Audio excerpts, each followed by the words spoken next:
Hello, Mayor Buffett.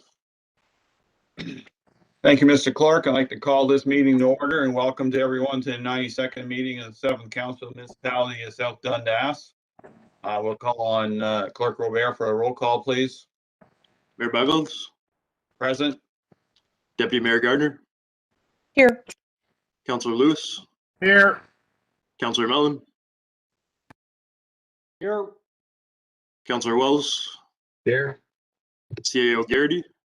Present. Manager of Parks and Rec Marcellus. Here. Fire Chief Morehouse. Here. Director of Transportation Hyman. Present. Communications Coordinator Helmer. Here. And Deputy Clerk Mason. Oh, Here. sorry, Deputy Treasurer Mason. My mistake. Also here. All set, Mayor Buffett. Thank you. Confirmation of agenda. Are there any additions, deletions, or amendments tonight, Mr. Clerk, from you?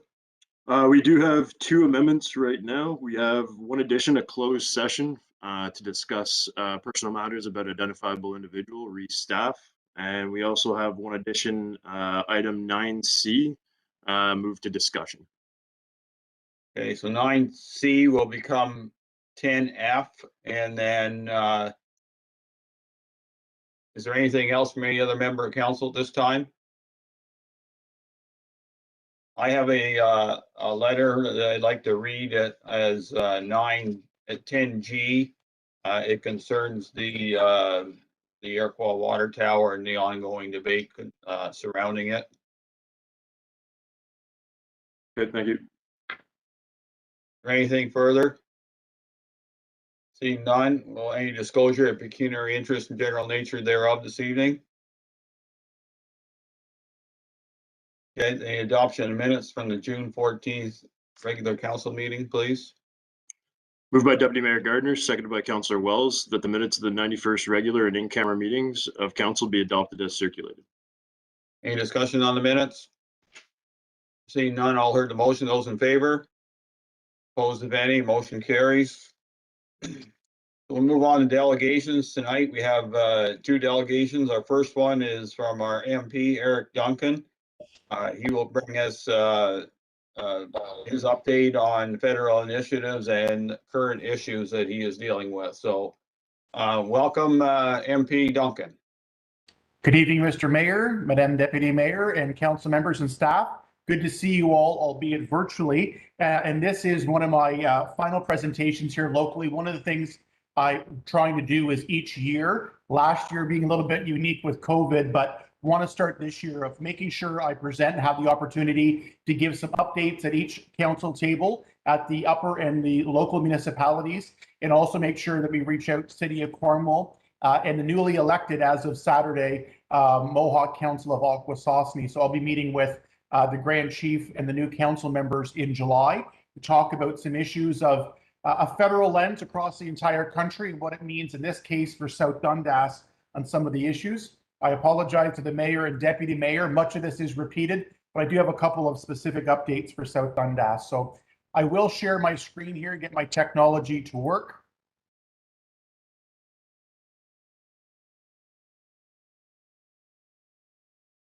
That can be seen okay there. These are the items that I'm going to go over and try to cover as best I can in a 10-minute-ish delegation, and I'll get right into it. So our constituency office in Cornwall has resumed our regular operating hours of Monday to Friday, 8:30 to 4:30. We've been seeing an uptick in-person traffic as people start to renew their passports and look for other services of the federal nature. I want to address specifically, we've been able to reopen our Dundas County satellite offices. We're back in the North Dundas Township office on Monday mornings, and we've worked out to understanding that the municipality of South Dundas and the municipal center won't be open till a later phase. We've worked out to safely go over to the Morseburg Legion as a temporary office location for Morseburg and South Dundas on Monday afternoons between 1 and 4. We had Sue Dingwall there for the first day today, and we'll transition back over to the municipal center whenever you're ready. We're advising people to give our constituency office a call before coming in. There are a lot of services we're able to do and address back and forth by phone or by email if that's a preference for anybody. The other thing to mention on there is most of you know my executive assistant, Adrian Bugelli. That's his email address. And should you have any specific questions or concerns or files in the municipality or beyond of a federal nature, please don't hesitate to reach out to him. Between the two of us, we try to keep our eyes and ears on the ground in every corner of the riding to help out wherever we are able to. The water levels, the International Joint Commission and this file continue to be a frustrating point. I know not only for myself, but more importantly for the residents who live along the St. Lawrence River and or who try to enjoy Lake St. Francis and the St. Lawrence River in our section between the two dams. I've inserted this part into the municipality presentation here, as well as the township of South Stormont. The water level forecasts continue to be low. There's been different seminars by the IJC over the course of the last while, and it continues to show kind of no end in terms of when we might see normal water levels stabilize in our area. COVID, like many issues, has put things on back burner, front burner, depending on the time. As we get back, knock on wood, to more normal times and a permanent reopening, this is something that we're going to need to address at a federal level. Some observations that I have are just three for you in my time so far as an MP.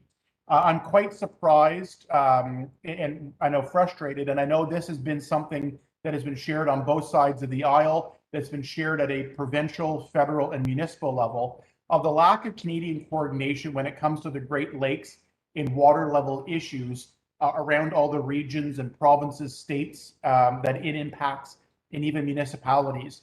In contrast to the Americans and the US government, both New York State and in Washington, D.C. at a congressional level, we don't have anywhere near the same organization, advocacy groups, appropriations process to try to tackle some of these long-standing issues. So there have been members of parliament from all parties that are trying to work together.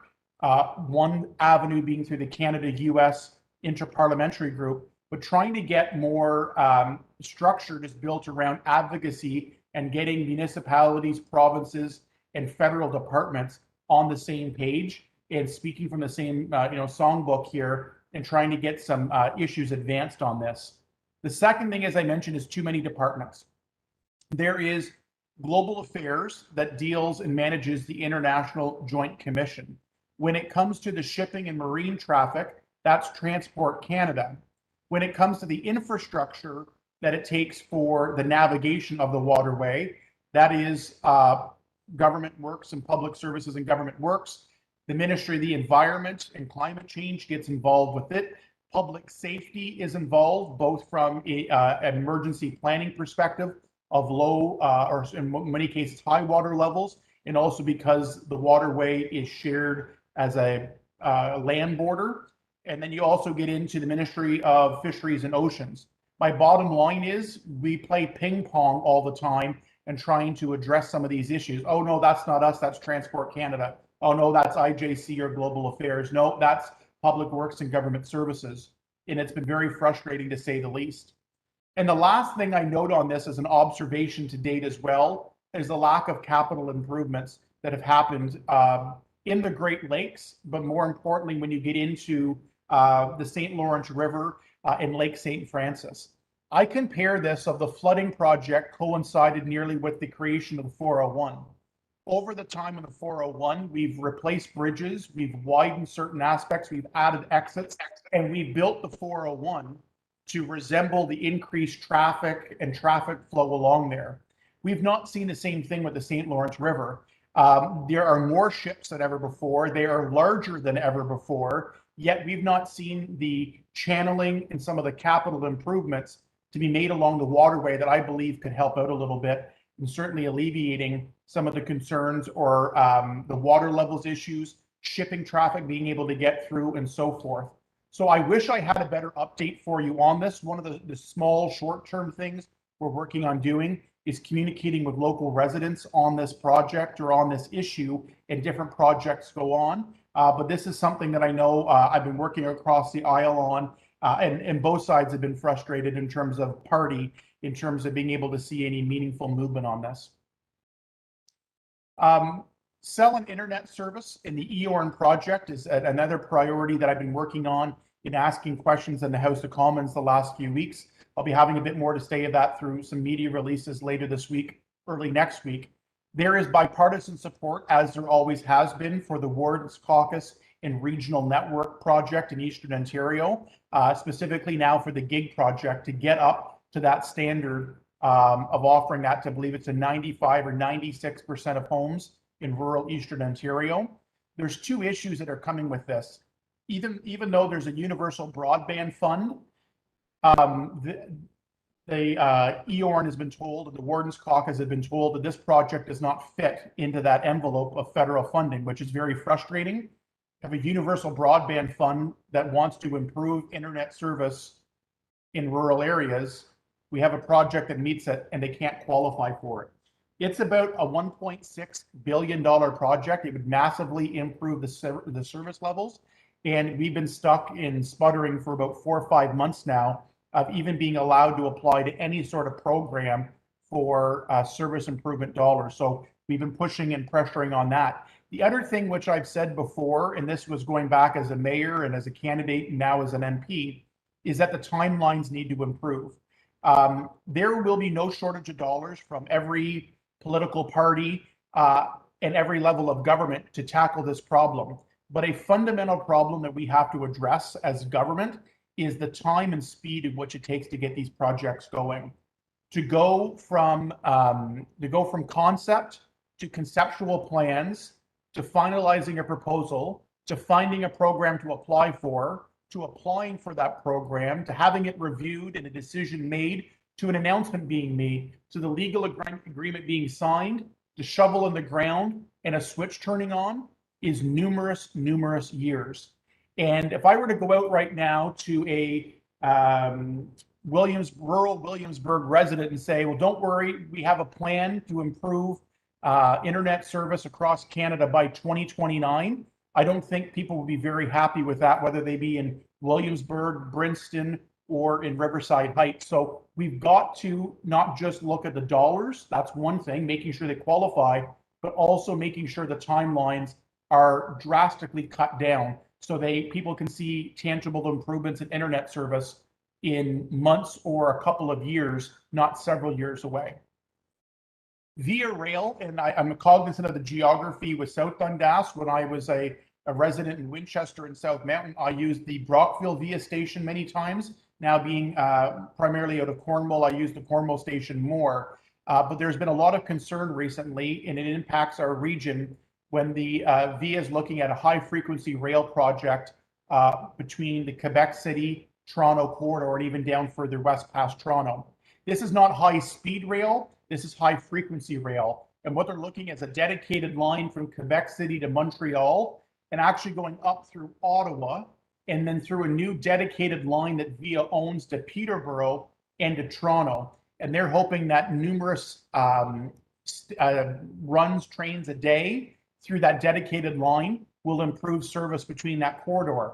That's good news, but it's bad news, I believe, or a lot of questions of what it means for our area, particularly the Cornwall, Brockville, Kingston, Cobourg line along the 401.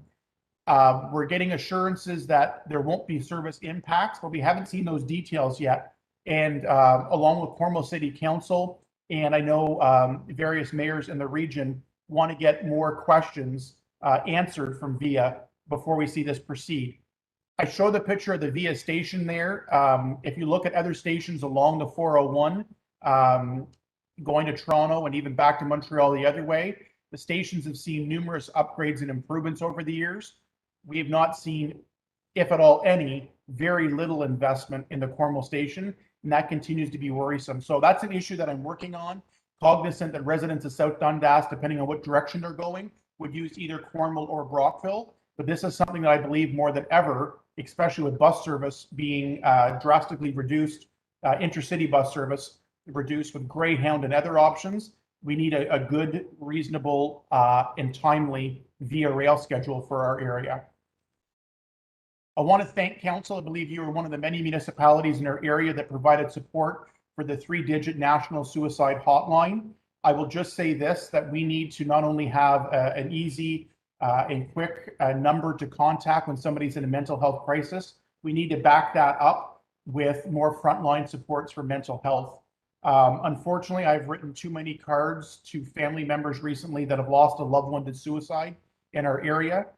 Mental health suicide has been on the rise, unfortunately, the last while. And with COVID, it's unfortunately exacerbated and made it much worse. So it's been wonderful. We've had hundreds of organizations and municipalities across Canada on this program. We need to create that line equivalent to a 911 to be able to intervene when somebody is in crisis, but also make sure that those supports there are better. I say respectfully, we don't need to study the issue. We don't need bureaucracies. We need frontline services. And when I was speaking in North Dundas the other night, there were very good points raised on two things. Kudos to SD&G County Council for funding the mental health nursing support program. I'm butchering the title of that a little bit, but the support for mental health resource that goes with the OPP. And I believe Mayor Byveld, you have experience on the Shared Services Committee with the Community Paramedicine Program, which has also helped. These frontline mental health programs have been very helpful in actually saving money in the system and giving people the proper resources they need. So better mental health supports has been something that we've been talking a lot about. And this is just one tool that can hopefully help get us in the right direction even more. On the issue of affordable housing, this goes back to a buzzword I've used for several years. We need diversified forms of housing. I see tonight you're working on a subdivision agreement, which is great for Swanks project, and also the Ross Video expansion for their site plan, which is great to see. But we also need more housing to have more residents here. And as older residents look to downsize, they have something more than just a single family dwelling. With a federal lens, a lot of these issues are dealt with through obviously your building code and your zoning regulations, and also at a provincial level. But there's a couple of things I want to address at a federal lens. Supply is a major issue in every single part of this country, and the construction costs.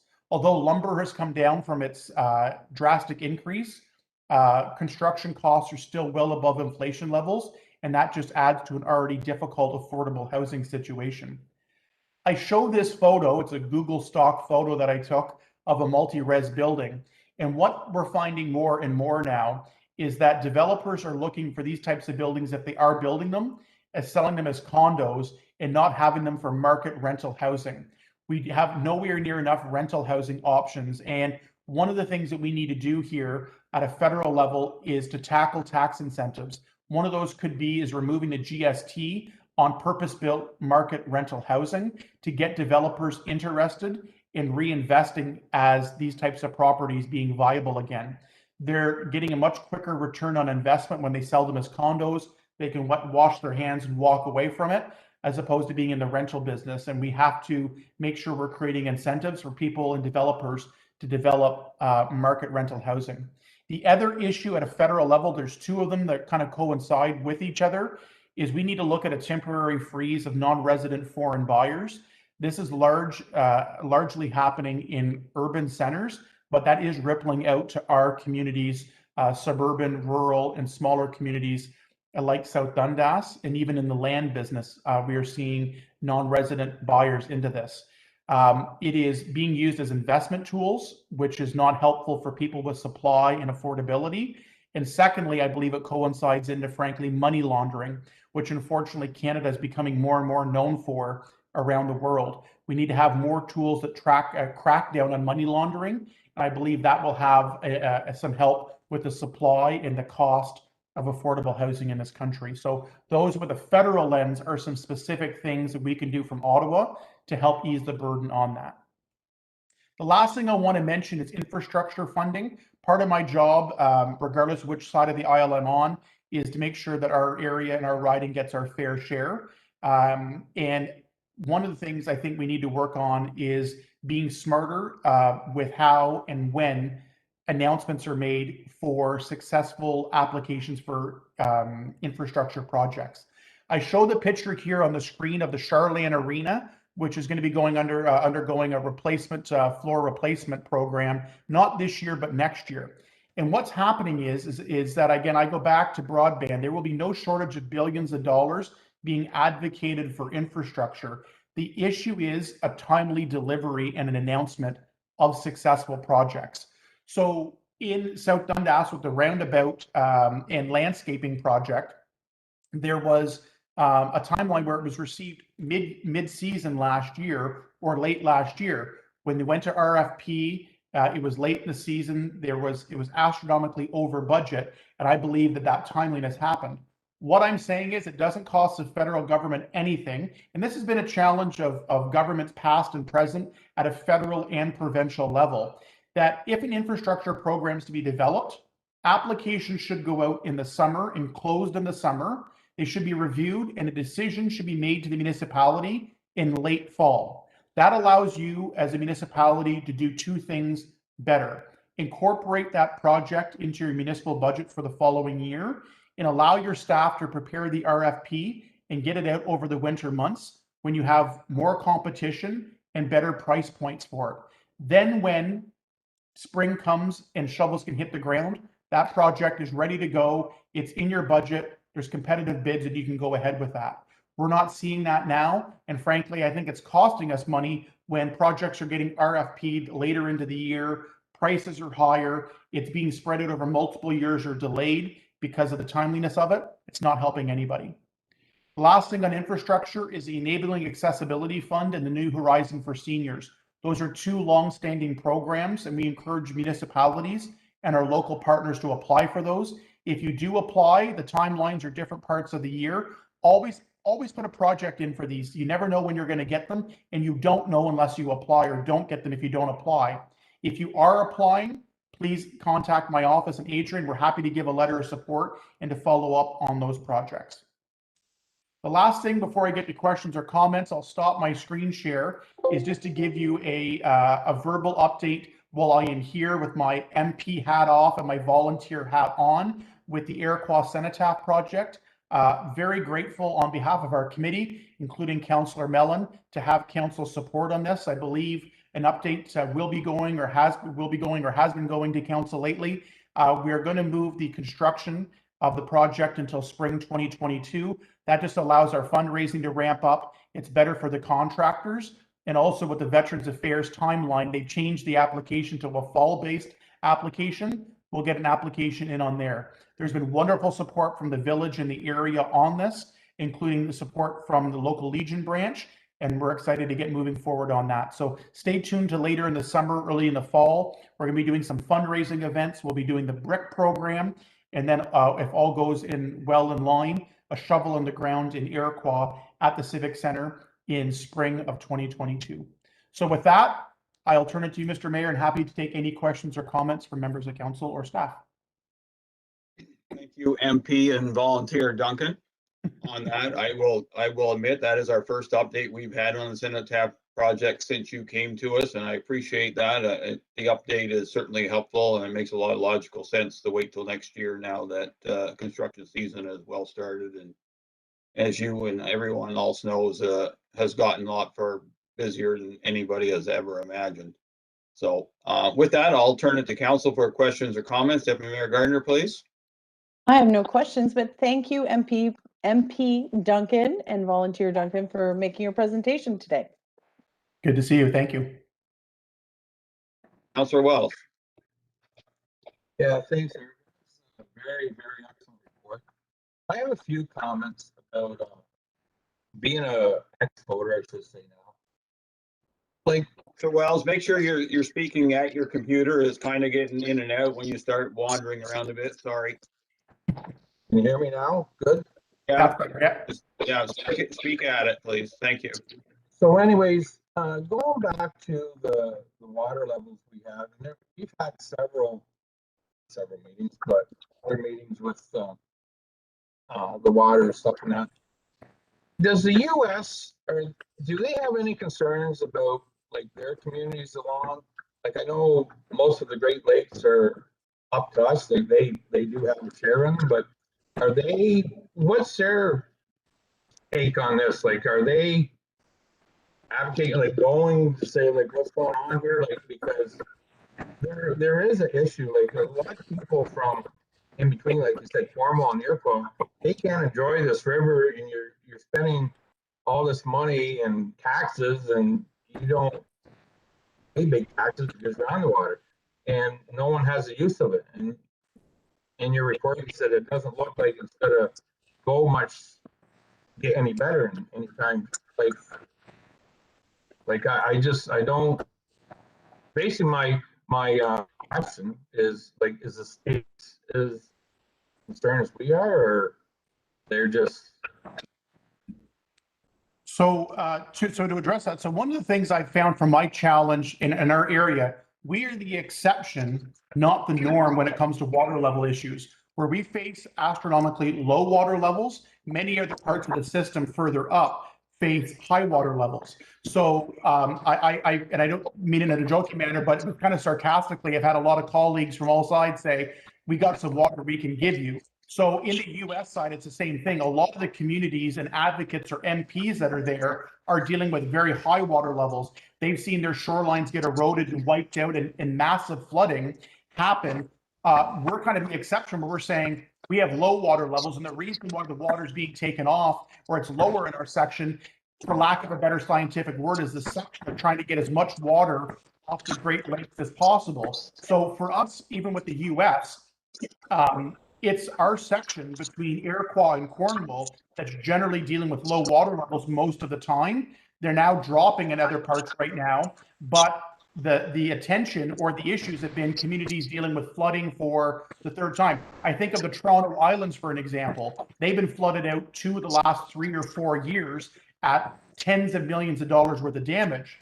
Where the US is better organized on this is when it comes to the Army Corps of Engineers. They have that department at a federal level where they're able to go into a community and come up with engineering plans to do shoreline erosion or remediation to help adapt to some of those. We don't have any of that at the federal level in terms of some of the problems we've got. So that's kind of just to give you the landscape of it a little bit. We're the minority in terms of what the concern is, the opposite of mostly everybody else. But we don't have a lot of tools at a federal level even to help with remediation or to help with trying to address some of those issues further up in the Great Lakes. And another thing there too, Eric, you're saying about all the, like, there's several departments in on this and stuff like that. Like, does the federal government, are they gonna, like, kind of downsize and, like, maybe make 2 into 1 for the St. Lawrence River system or the Great Lakes system or something? Because obviously, like you said yourself, like, it's just one blames the other. Well, no, you got to go to the fish environment or fisheries ocean. Like, it's just, it's in your, like, in the federal government, it's mind-boggling. Like, and part with to get things done. Like, at any level, really. So, but at your level, it's even worse when it comes to that. So I don't know. Are they planning to maybe just downsizing, having one, making a new department that runs that, or? Well, it's a very good question, actually. So I have to smile and tell you, as a mayor, I would always complain to my previous CAO, Angela Rutley, that I work with. I say, we move so slow as a municipality, it drives me crazy. About 6 months after becoming an MP, I called her to apologize, to say municipalities are like the Usain Bolt of government and how fast things go compared to the federal government. So I give you kudos. If you think it's bad anytime at a local level, just try another. But on that serious note, one of the things, to your point, I agree with completely. We combated this at the municipal level with people working in silos and not working across on some of these joint issues. Literally, the week that COVID hit was in mid-March when everything shut down. That Wednesday, we had tabled a proposal. One of the things, it's a starting point, it's not the finish point. But one of the things, and this has been supported by, I won't say, I'll say all the parties pretty well. We got to refresh it when we get back to Parliament in a normal sense. But we're actually talking about creating a parliamentary committee, a short-term one that can address some of this. Because what's been happening is we can't even get some of the departments to the table to answer questions or to give recommendations on things. So even I have Liberal colleagues that are very frustrated. They go to they get bounced around. If we have a formal parliamentary committee, they must testify, they must work with us, they must give recommendations. And to that point, that is one of them. We can't have, and the 401 I use as an example, it's a major economic route and a major piece of infrastructure. There's not 6 different departments that deal with the 401 at a provincial level. It's the MTO, and they're the main lead. It is not the same when it comes to the river from a wide variety of aspects. And I agree with you completely that we need to get a better way than having 6 or 7 departments all over the place on this. One of my ideas is I hate to use the word study because I don't mean to be overly bureaucratic, but a set of recommendations of how we can cut the red tape on the silos out and get one-stop shop when it comes to the river issues and the water level issue. And that would make things so much easier for everyone in government, like users, the whole bit. I'm not going to take too much more of your time. The only other thing, affordable housing, I like that the government, federal government's going to step up and give incentives for developers like that, and I think the federal government's on a good track that way. So we'll just see where that goes, and because we definitely need it. So other than that, thank you very much, Eric, and you have yourself a nice day. Thank you, Councillor. I will speak a few things to Councillor Wells' concern, and MP Duncan has brought a lot of it up, but the biggest challenge with the St. Lawrence River right now is that up to recently, the biggest concern was getting Lake Ontario drained. So there weren't shoreline erosion issues, mainly on the US side, that had to be dealt with. Hydraulically, to do that, you have to drop Lake St. Lawrence down to get more flow through the Iroquois Dam. And when that happens, you land up with low water levels. This year, the challenge is we don't have the water to deal with because the Lake Ontario is actually lower than average. And of course, we are lower than average down here at Lake St. Lawrence. It is a juggling job, and we do have representatives on the IJC from both the Lake Ontario side and the St. Lawrence side. In fact, Cliff Steinberg is the local one that's on that board. It is a big balancing act. The challenge with the St. Lawrence River, it was designed as a hydroelectric project with a shipping component. The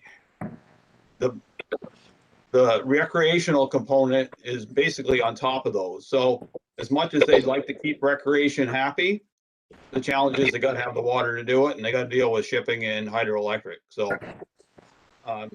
it is a challenge. I know there's lots of departments, but there is a video that actually a seminar they did recently, and if I can find it, I will pass it on to councils for their viewing pleasure, and then you can learn from that. But it's a file I've been watching, and as I said, it's a big challenge. So, Councilor Lewis, you're on mute, Councilor Lewis. Oh, sorry. If you ever get that St. Lawrence, Lake Ontario, so on and so forth straightened out, I'll tip my hat to you. I've lived in South Dundas all my life, and I can honestly say the water's not as low this year as it has been last year or the year before. But other than that, I enjoyed your presentation. I'd like to thank you very much for that. And I really appreciate the update on the cenotaph, because not only me, but the rest of my colleagues were wondering what was going on with that cenotaph in the Iroquois. And I'd like to thank you very much. Thank you. Councilor. Okay, Councilor Mellon. Thank you, MP Duncan. I have a hard time getting that one out there, Mr. Duncan. Yes, and I guess I better apologize. I guess I should have maybe gave council a little bit more of an update on the progress of the cenotaph as we were going along, and became aware that we weren't going to be probably able to do the work this year. So I apologize to council for that. Maybe a bit more. But it will, with Mr. Duncan on at the helm of this, that Senate TAP committee, hopefully we'll move forward with that. You know, thank you for the presentation, Eric. It's good to hear this. You know, the one issue with the river, you know, and you mentioned it, lack of capital improvements. You think government moves slow. Wait do you, if we ever got into a point where we would like to widen the canal, channel, or deepen the channel, or to handle bigger shipping and more trade that's coming up from Montreal up through, you know, you get up through to the other side of Iroquois, east, west of Iroquois, west of Cardinal, you know, that channel through there is where the water flow is bottlenecked, and how it gets sucked out from us trying to get the lakes lowered to prevent the flooding they have up in West Toronto area, whatever.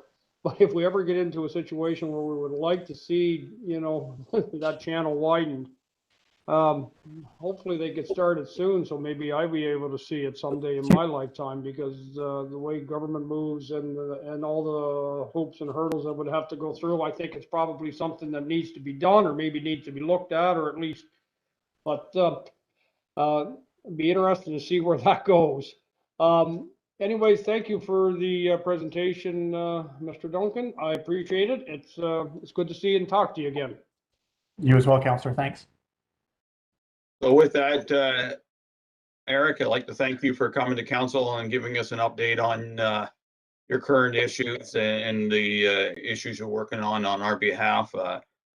Certainly, we want to keep our lines open. If there's any issues we can work together on, please reach out. I know that we're always looking for additional dollars for projects, and we've been turned down on a few, got a few. However, there's never enough money, as you know, at municipalities to do everything we'd like to do, whether they are dedicated infrastructure or the nice to have projects that every municipality has to have to make your community whole. So thank you very, very much, MP Duncan, and we wish you well.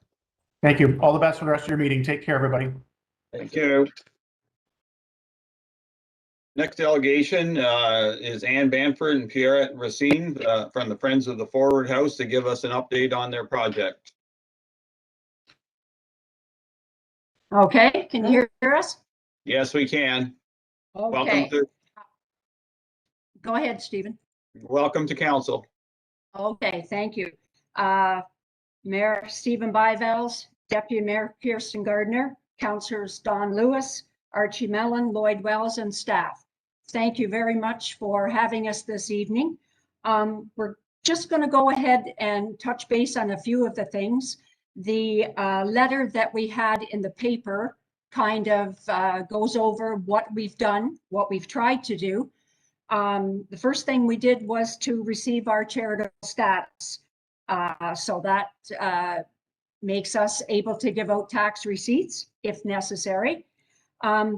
With as far as the grants, the Trillium grant we applied for in December of 2020, we were not approved. The municipal of South Dundas, not approved. The RED grant also, that's a regional economic development grant.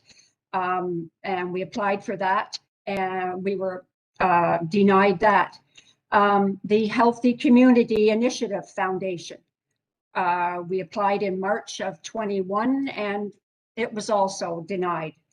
The FCC Agricultural Fund, we applied for that in March of 21 and we're still waiting on that one.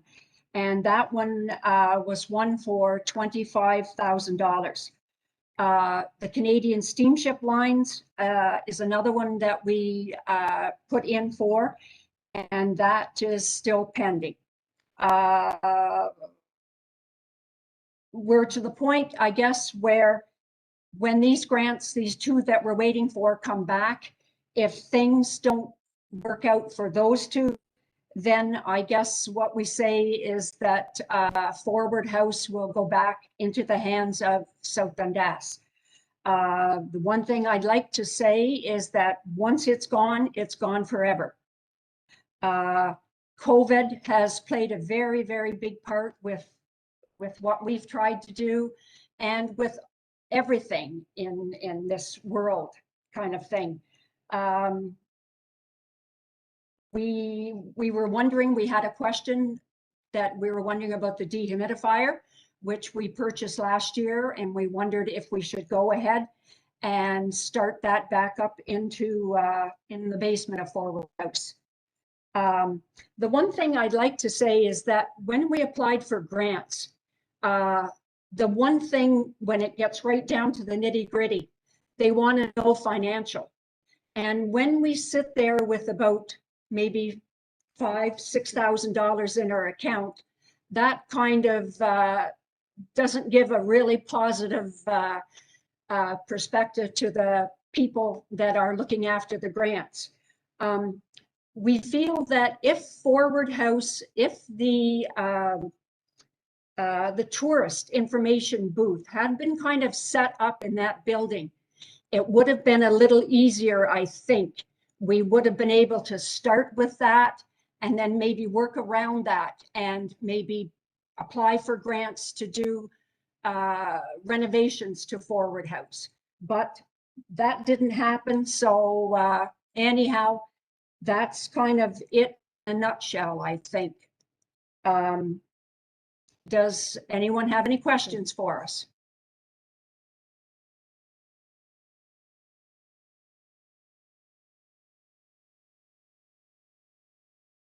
Sorry about that. I was Go ahead, Deputy Mayor. Thank you. Anne and Pierrette, I want to thank you for all the work that you put into this.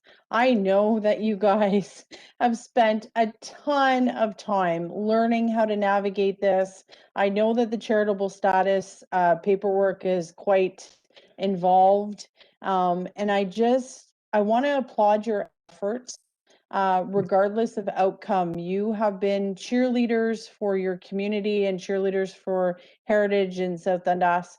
And I will say this, regardless of the outcome of the actual building of Forward House, I still do believe under the wing of the South Dundas Historical Society that there is space for you and for your passion with that.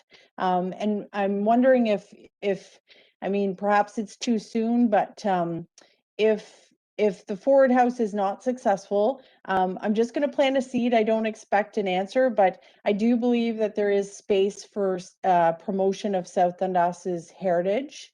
And, even if it's sharing the knowledge, you've had some wonderful displays, whether it's the display at Applefest, and your online Facebook presence now has really been quite interesting. I've really enjoyed the photographs that you've shared. So I know you've worked extremely hard, and I'm hoping for a better outcome. And if not, though, I really hope that you don't fold up your passion, that you perhaps do it in a different way. So that's all I want to say. I want to say thank you so much, and I appreciate all your efforts. Thank you, Kirsten. Thank you. Council Wells, please. Hi, guys. I'm kind of gonna echo Deputy Mayor here. Like, you guys over the last, it's been 2 years now, I guess, and you're coming forward, and all the stuff you guys are doing, like, it's my heart goes out to you because the work these guys are doing is it's fabulous. And like the line in your eye, once it's gone forever. Yeah. But at the end of the day, like there's things that there's always, I don't know how, this thing's not over yet. There's still some hope. Like there's maybe people step up. There's a couple grants out there.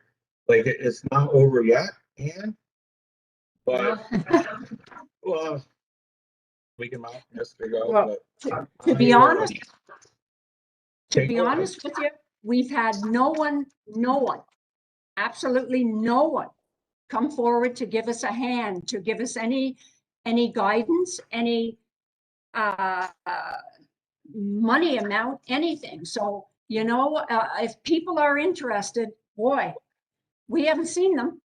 We haven't seen them or heard from them. So you know, you can only do so much, I guess. And I agree with you there. And We'll hope. well, there's always hope.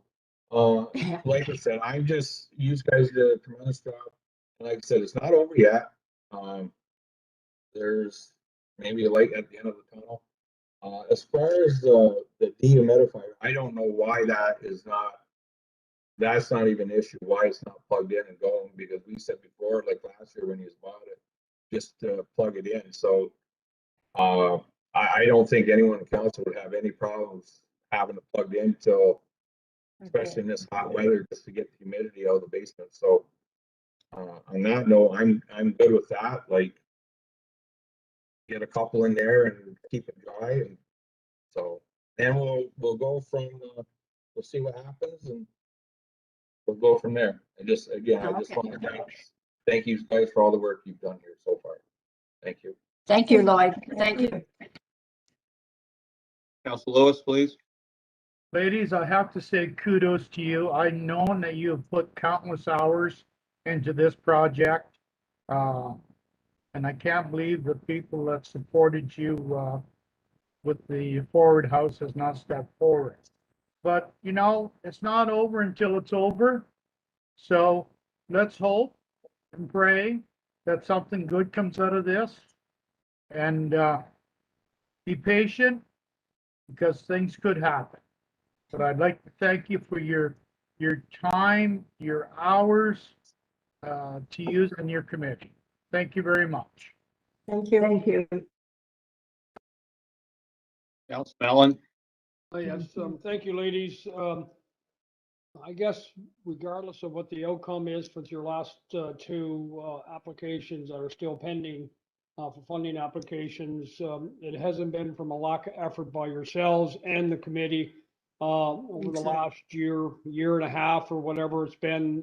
You have done an amazing amount of work, and you know, highlighted the history of South Dundas and whatnot. So good luck with those last two pending applications. And I guess Council Wells, I have no issues with turning the dehumidifier on till you hear from them in the last two applications that if you got in. But thank you for your effort. Thank you for your work.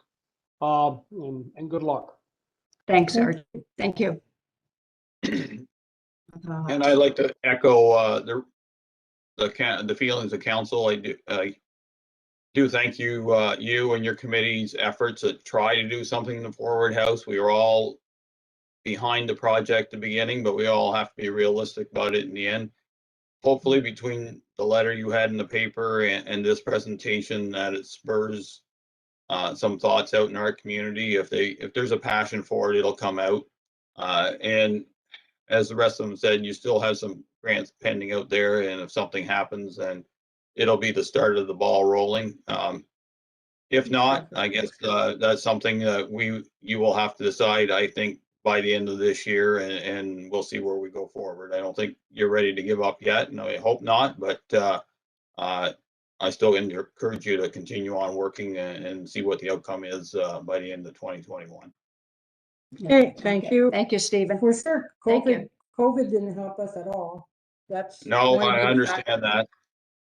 Understand that. So anything further from any members of council? With that, thank you very much and have a good evening, ladies. Thank you. Thank you. Thank Good you. night. Good night. We'll move on to action requests. First one is TS 2021-07 card lock fuel system. Moved by Councillor Wells, seconded by Councillor Lewis, that council accept report TS 2021-07 to enter into a 3-year lease agreement with Ultramar Fuels for the supply of a card lock fuel system to dispense colored diesel, clear diesel, and regular fuel for the Matilda and Williamsburg Public Works yards, and that council authorizes staff to proceed with the additional work as identified in the report. Jeff, welcome. Thank you, Mayor and Council. So during the 2021 budgets, Council and staff had a lengthy discussion concerning fuel consumption in municipal vehicles and equipment, and what programs could be put in place to better identify fuel usage per vehicle. Staff has reached out to local fuel companies requesting pricing to have a fuel management system installed at the 2 public works yards, one being at Iroquois on Irena Road and the other one in Williamsburg on Stevens Road. 6 fuel companies were asked, with 2 declining, to supply unit costs for regular fuel, clear diesel, colored diesel, as well as requesting pricing for the fuel management system, the card lock system. Some of the key features of this card lock system would be the 24-hour fuel availability. And when I touch base on this would be more towards the fire service, that if they got into a lengthy fire call, that there is fuel available after 11 p.m., where the normal fuel companies do, fuel gas stations do shut down at 11 p.m. Each vehicle will be assigned with a key fob for fuel tracking purposes. Each employee will be assigned a tracking number for fuel identification. All fuel activities are uploaded to the cloud. Monthly reports will be generated and submitted to finance so that the fuel breakdown can be added to each vehicle for proper cost association. And we're going to see a reduced fuel costs compared to purchasing fuel offsite. So definitely cheaper fueling in our own yard versus fueling in town, Iroquois or Morrisburg. With this project, there will be 2 security cameras installed at each location, one to regulate the traffic in front of the garage, and the second one will be positioned so that all 3 fuel tanks will be in the eye of the camera. It's not so much that the mistrust of employees, but it's just a better tracking system that if there's fuel missing, then we can definitely go back and see, well, was it a municipal vehicle, or did somebody come in after hours and help themselves to the fuel?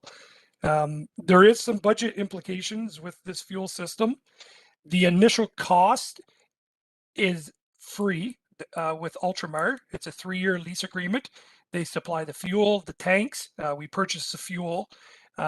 Because there is the cloud, a portion of it, after the first year in the lease agreement, it's broken into 2 yards. So the Matilda yard would be $49 a month for the cloud rental, and the Williamsburg yard would be $35 a month for the cloud rental. That is after the first year. There's no upfront costs with the municipality. The only thing that we may have to do is build a cement pad to accommodate the regular fuel tank at the Matilda yard. I'll be available to answer any questions which you may have at this time. Thank you. Comments, questions, concerns? Deputy Mayor Gardner, start, please. Thanks, Mayor Byveld. I appreciate this report. Thank you. Jeff, have a question.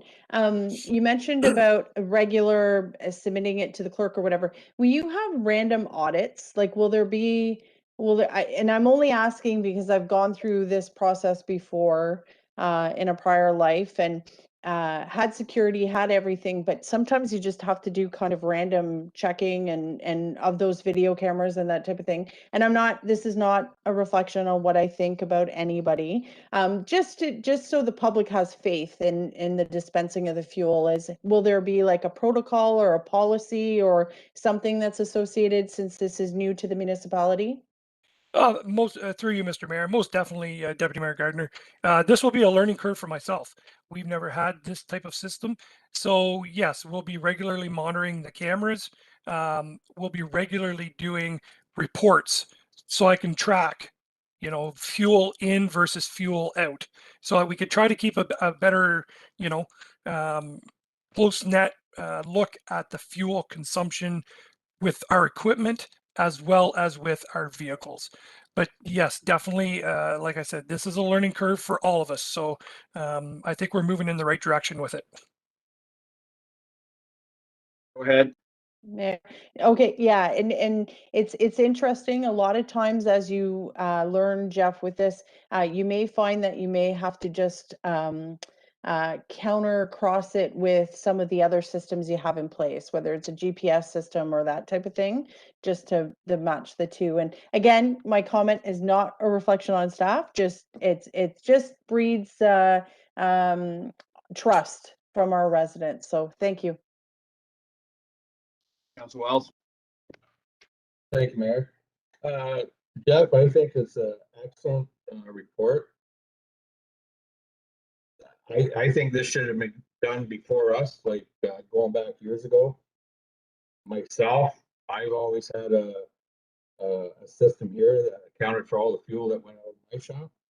And this here, like Deputy Mayor said, nothing to do with trust or anything. It's just this way you'll be able to track your fuel.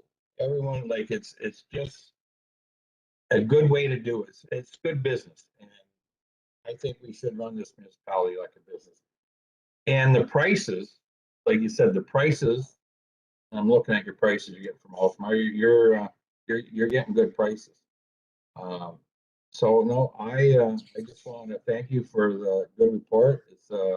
It's a start. It's a learning curve for staff and you. And I think when it's all said and done, we'll see results, and we'll see our fuel costs goes down just by having the contract with Altamar, and just everyone kind of be accountable that the fuel's there. Like it's not okay. We're using this, and I think it's good. Very good system, and thanks, Jeff. Council Lewis. Jeff, do we only have diesel at our sites now? So through you, Mr. Mayor, yes, Councillor Lewis, we only have clear diesel and colored diesel. And for regular fuel, it used to be there was a location in Iroquois. There's not right now, but we have 2 locations in Morrisburg where municipal vehicles can fuel with regular gas. Well, I think this is a great idea. Like Councilor Wells, I agree. This should have been done before our term. There's only one more question I have for you. Now, do the guys all run a log book and write down their mileage? You know, when they start and when they refuel or not? So through you, Mr. Mayor, no, they don't. In their pre-trip inspection, it's the starting kilometers or the starting hours on the vehicle as they fuel or as they take ownership of that vehicle for the day.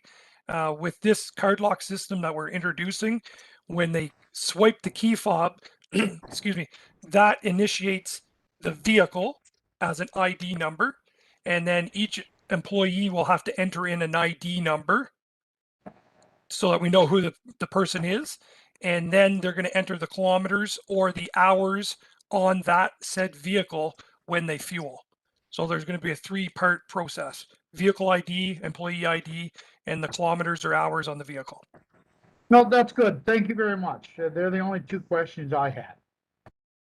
Council Allen. Oh, yeah, Jeff, thank you. It looks like a good system. Maybe something that should have been done beforehand, before this, but the fuel pricing that you're getting, Jeff, is how long is that price? I looked at it, but does that is that price guaranteed for like a month, a year, or what is that a price on the fuel?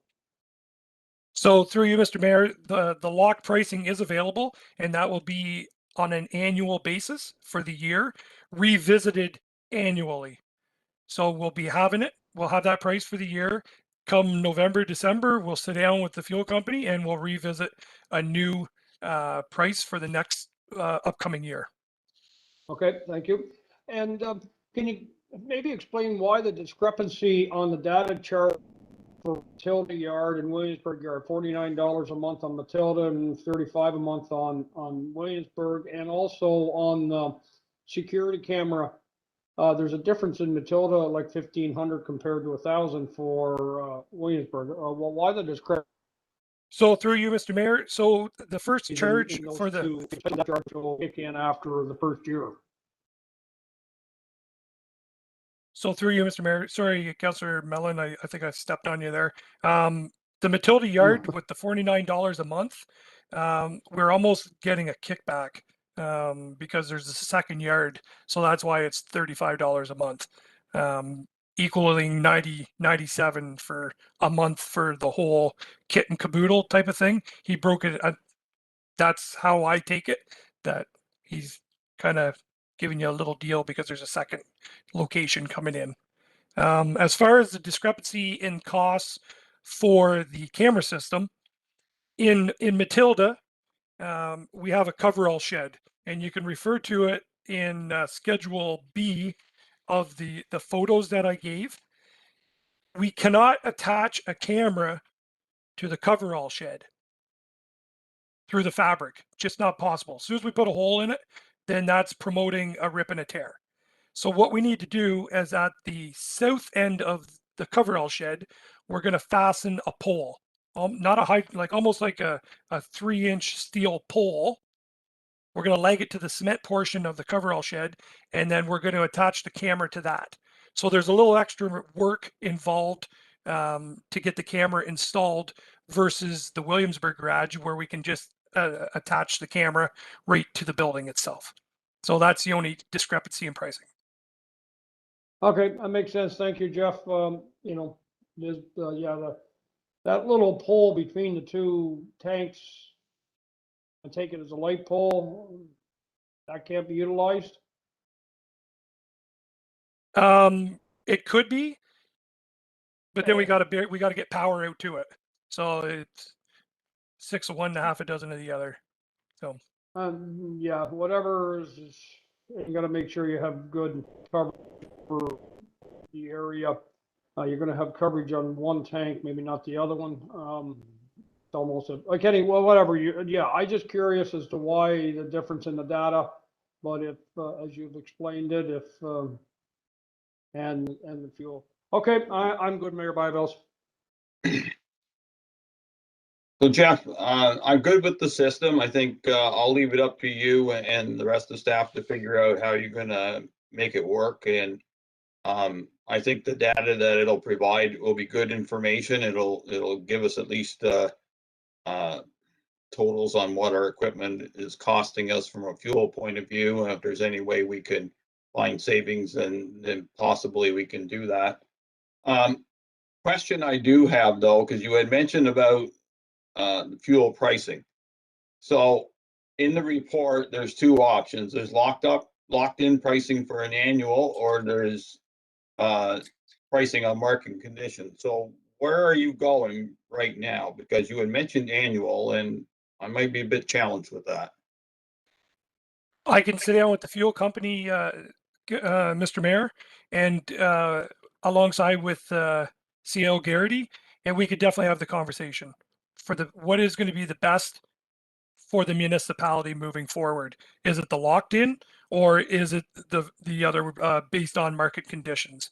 I could also touch base with the counties of SDG and see what route they go. I know they pay a couple cents over rack.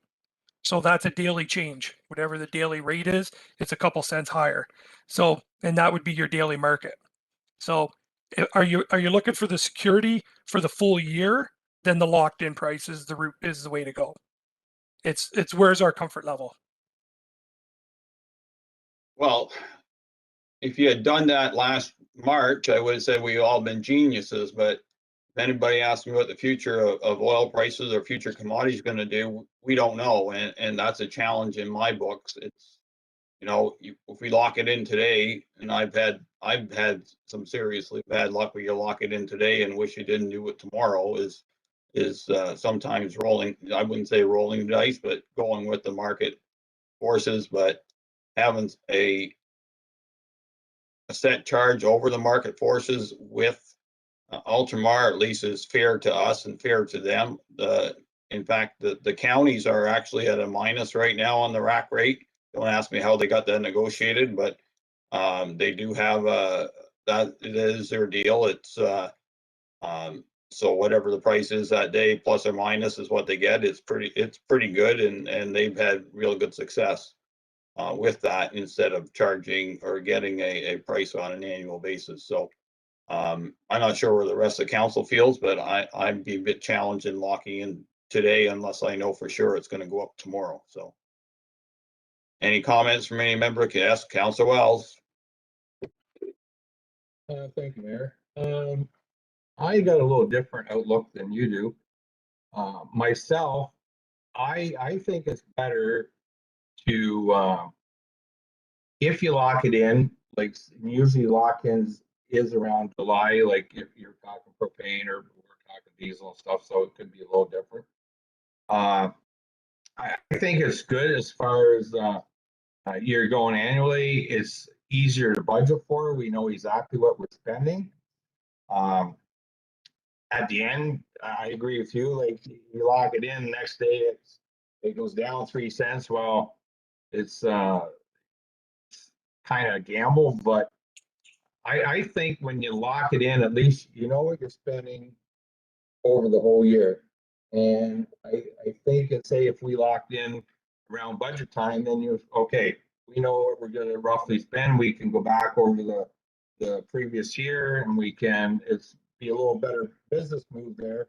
Okay, we're going to allocate so much for this for fuel. But and like I said, I agree with you too. Sometimes it bites you in the butt, but it's always nice to know. So on that, and just one more question. You said about the 3 stages about the fob, like say employee swipes in, he puts in fuel for the vehicle, it's logged in on that. So what I wanted to do is get down to not micromanaging, but okay, that the truck's full. So say if Peter puts in 100 liters that day and it's all in his card, and the next day Paul goes and uses the truck for the next 2 days, like you're still not, like that truck is still on the first one that puts the fuel in it, or does someone have to log in to say, like we're talking about a logbook, okay, I'm starting in, I'm using from this kilometer on. You know what I'm saying? Like the first initial fill up, okay, someone puts 100 liters in and he drives it from back to Morse or whatever, and then someone drives it for 2 days later. Is it just based on the vehicle, or is it going to be based on the employee and the kilometers they're putting on? Because at the end of the day, like if you want to hypothetically say someone's just driving, okay, forget a shovel, drive all the way back. So it's not fair to the person that's trying to save fuel if the other person's getting in and it doesn't go on his let's say logbook, if I'm making any sense at all. And now just moving on to one more comment I said about Matilda, and that like we have a lot of trucks in like half tons and whatever in Morrisburg. Have you looked into maybe having a gas tank at the Morrisburg yard instead of driving the vehicles from Morrisburg to Williamsburg or Morrisburg to Matilda? Or are the vehicles back in that vicinity that it wouldn't be worthwhile? So through you, Mr. Mayor, to answer question number 1, the employee number is only to turn the pumps on. It's not a tracking process that you made reference to, that employee is married to that vehicle to the next fill up. It's strictly a tracking process that we know that it's a municipal staff member that's turning the pump on based off of the employee number that's given. That's where that employee number comes from. The pre-trip inspection, which is going to be done electronically once all the trucks have the GPSs installed, that's how we're going to track who's driving them daily, based off of their pre-trip inspection, which will be done off of their phones. The second question is, you made reference to vehicles in Morrisburg.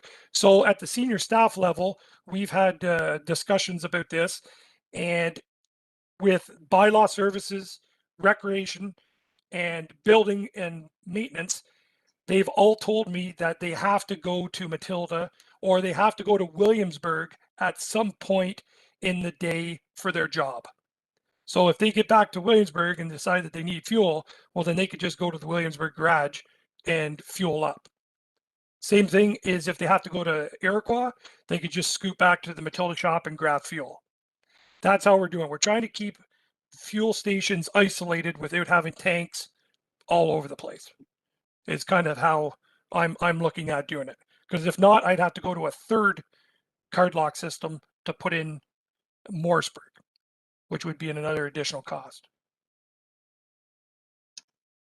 Okay, I understand that, but I also understand about, I can see the additional one, but I can't believe, when you're talking to staff, like whether it's bylaw or the building, like they have to go back that way, so I'm just gonna leave it. We'll see how it goes. It's a good start. I still believe, you have fuel rate in Morrisburg, even for the additional costs, like you take, I don't know how many vehicles we have between rec and bylaw and all that, that's actually in Morrisburg. That if every day, if you have to go to Iroquois, you gotta go back to Matilda and come back, where they could have just filled up right here in Morrisburg. Go to Iroquois and back to Morrisburg, so, no, everything's good, it's just, it's a learning curve for all of us. And I think over the next year, we'll be able to tweak this, that it'll be very efficient for the municipality. Thanks, Jeff. Okay, anything further from any members of council at this time? Council Mellon? Yeah, I mean, as far as the fuel pricing goes, I mean, I think we'll be damned if we do, damned if we don't. Mayor Bivell's like, I mean, you know, we can lock it in and we'll maybe add the day after that it's gone down. Depending on the pricing we get, and the pricing is very competitive, I would, right now, I think I would be leaning towards locking the price in for the first year and see how we go. It does help us, I think, a little bit with budgeting and whatnot. You know, the second year, I'm assuming, Jeff, like if we don't want to lock the price in year two, we can have a floating price or whatever you want to call that. But to me right now, if the price is very competitive, I'll probably be proved wrong, and well, that's not the first that'll happen. But right now, I'm thinking if the price is very, and it looks very competitive and very good, I would lock it in. I would go for the lock in and then reevaluate it after the first year and see if we want to go with a, you know, or just, you know, see how the counties do it. If we can get the same kind of deal as the counties are getting, as you're saying, under the rack price, and well, yeah, I guess we'd have to see what that would come back at, but does gives us a little more stability, especially the first year. First year is going to be a feeling out point. Okay, so for information from the county point of view, the counties own the tanks, they own the pumps, so they can dictate who they buy it from. That gives them some buying power. Stinson actually has a contract right now to supply the counties with colored diesel, and regular gasoline at the rack price minus 1 or 2 pennies. So that's how that all evolved. Don't ask me how that works. I assume that Stinson gets a bulk deal and then can work on that. I'm also going to let make sure council is aware that this price that is delivered in our report is based on March the 9th of this year. My opinion, prices have changed significantly in the gasoline market since then, and the diesel market. So I think I'm going to pull council on which way you want to go, whether you want to go an annual or you want to go on a market condition price. So hands up for annual price. Market price. We'll be going to market price then, because that's my leaning too. Anything further from any members of council? Seeing none, all heard the motion. Those in favor? Opposed if any, motion carries. Thank you, Jeff. Moving on to FES 2021-05 firefighting helmet purchase. Moved by Councillor Lewis, seconded by Councillor Mellon. The council accept report FES 2021-05 to approve the purchase of 54 firefighting helmets from AJ Stone Company Limited for the cost of $16,720 plus HST. Chief, welcome. Thank you, Mr. Mayor and Council. So as we talked about during our budget deliberations, we need to replace a bunch of helmets. So we've used the bids and tenders. We put our RFQ out. We had 5 bidders on the RFQ, which are in the report. One was disqualified because part of our mandate, or what we were asking for, is you had to price both on the visor and the shield type helmet. As you can see, the best price in the attachment is Schedule A. The best price for the whole deal was AJ Stone at $16,720 plus HST. As we are required under NFPA 1851 to replace these every 10 years. So we're only covering the heads we have because I don't want helmets sitting on a shelf. We will have to buy a few more next year and the year after, but at least we're not losing time on this particular product. I can answer any question that you, the Mayor or Council would have at this time. Thank you. Deputy Mayor Gardner. No questions, Mayor Byvelds. Council Wells. Thanks, Alan. No, like you said, we need them. The only question I have is I see ML Supplies put a thing in, and they're $557 more than AJ Stone. I just wonder, I don't know if we're allowed, I guess we have to talk to Shannon about this, or current policy, whether we're allowed to, because it was just a request for a quote, it wasn't a tender process. If we could, I sooner pick a local company than someone from Toronto myself, for extra $570. I think it's just better to shop local myself. Whether we can do it or not, I'm not sure, but that's the only comment we got. I have. We definitely need the new helmet, so one way or the other, whether it's we spend $571 more or we just go with AJ Stone. So I'll leave that. I don't know if we're allowed to do that, but I sooner shop locally. Okay, Shannon, please respond to that on the purchase policy, please. Yep, thank you, Mayor. So through you, Mayor, Mr. Mayor, procurement policy does allow for council at their discretion, as we usually advertise on all of our tenders or RFQs. It's not always the lowest bid that wins the tender. It's due to many factors, whether it's the supplier, whether it's just many factors on getting availability of the equipment. So ultimately, it's council's discretion on how they want to navigate this, but it is a possibility based on our procurement policy as is. Council Wells, anything further? Yeah, and I know there's a lot of people who say, well, if you go this route, that just allows them to open the doors while they think they're going to get the next one. Myself as a local business person, hopefully that doesn't happen, but that is a possibility. But like I said, I sooner deal locally, but I can come back to nip you a bit maybe, and I'm just putting it out there. I'm at the end of the day, we need the helmet, so I'm good with AJ Stone or whoever. It's just I was just making a comment. Council Lewis. Well, I hate to disagree with Councillor Wells, but I'm going to disagree with Councillor Wells. At the end of the day, the price is the price. And maybe next time we go to purchase helmets, they'll sharpen their pencil a little bit better than what they did before. So I have no issues with where we're getting the helmets.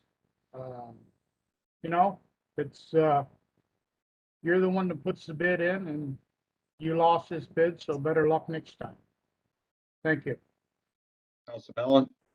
Oh, no, I mean, I'm good. We need the helmets. It's a good price. It's under budget, and I would never support going with a low bid just because it's local.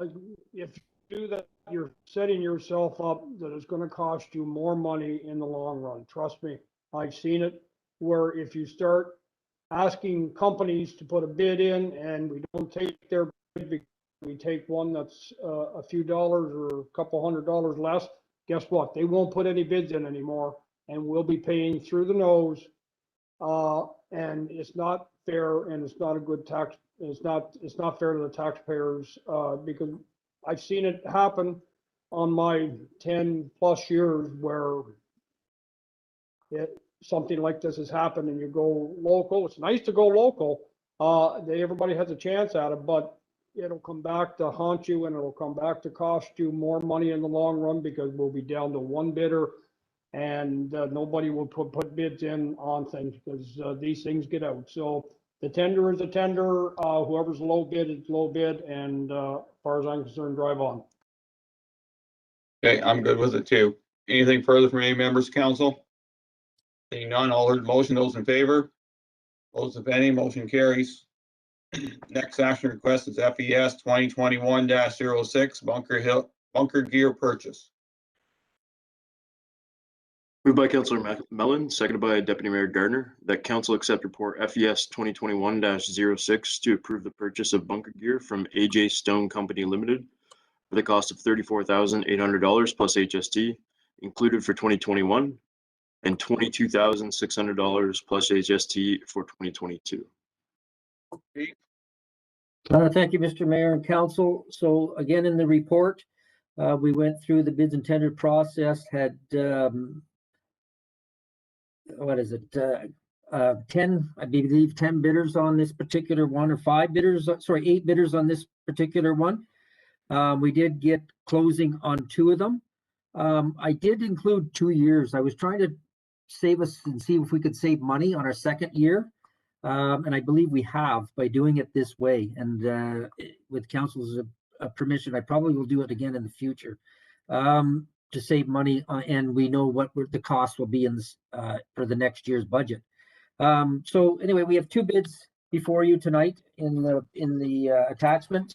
One from AJ Stone, one from Safety Design. Again, AJ Stone came in with the best price. I can answer any questions council would have at this time. Okay, Deputy Gardner. I have no questions, Mayor Byveld. Council Wells. No, I have no questions, Mayor. Council Lewis. No, no questions. Council Mellon. The only one thing I have is, Cameron, would we, the savings we have in 2021, can that be rolled into 2022, when we do the budget for 2022? You're talking taking the money out of reserves for 2022 to cover that, but I mean, there'll be some extra funding left over from this purchase in 2021. So that money just be rolled back to 2022 to cover the 2022 purchases, I guess I'm trying to say. But it just stays in, through you, Mr. Mayor, Councillor Mellon, it just stays in our reserve. We take all this money from the reserve anyway, so it just sits there and it just keeps building. So we have more when it comes to 2026, and we have some major purchases to get for the fire service. Thank you, Chief Morehouse. That's all, Mayor. Okay, you've all heard the motion. Those in favor? Opposed, if any, motion carries. Thank you, Chief. Moving on to CS 2021-04, sole source website proposal. Moved by Deputy Mayor Gardner, seconded by Councillor Wells, that council accept report CS 2021-04 to approve the sole sourcing of the website redesign to Upan Studios Inc. for $18,000 plus HST as part of the United Counties of Stormont, Dundas, and Glengarry multi-site platform. Caitlin, welcome. Thank you, Mayor and Council. Okay, so as you will remember, back in May, we spoke about doing a website redesign and making use of COVID-19 funding. So since then, we've been exploring our options and the best ways to go about this website. During that research, we've come up with an option that has significant benefits to our residents as well as our staff. We're asking for permission to sole source the website project. Our request to sole source is because of an opportunity available to get a modern, accessible website for a significantly reduced cost. So the website we are proposing would normally cost roughly $50,000. This was close to what we would be expecting to pay for our needs and for the market standard. However, this proposal allows us to get that website at only about $18,000. So I've brought today SDG County's Director of IT Services, Mike St. Ange. He's on the line. He'll be able to answer any questions on the technical side, and I'll outline the overall project. So, as the report indicates, from 2020 to 2021, the SDG counties North Stormont and North Dundas came together to joint tender their websites. This allowed North Stormont and North Dundas to purchase their sites for a reduced cost of $25,000, while the counties paid the primary cost of $50,000. There are a few things that work really well with this model, both on the communication side and the IT side. To start, as a government, we want to have a website that is really easy to use and very accessible to anyone and everyone. This means that while we want it to look modern and have modern functions, we also need it to be usable by people who aren't comfortable online. So I'm going to use Councillor Mellon as an example, which I hope is okay. But Councillor Mellon, you said yourself that you are not a tech person. And if you can find something on the website, then that is a good test to ensuring that it is accessible to people who aren't comfortable navigating websites. So what I really like about this proposal is that if someone such as Councillor Mellon needed to get a permit from the counties, then he needed to get also a permit from South Dundas, he would only have to figure out how to navigate in one way. So this is because the template, meaning that the way that we use the website, so accessing the menu or clicking on a PDF, those types of things, they all function in the same way. So this doesn't mean that it isn't a modern site, and it doesn't mean that the website won't have longevity, because it will. What it means is that across 3 local municipalities and the counties, the function of the website is the same. And so from a comms perspective and an accessibility perspective, this is really positive for ease of use. It also doesn't mean that it's going to look exactly the same. So we do want to stand out. We still want to look like ourselves and not like everybody else.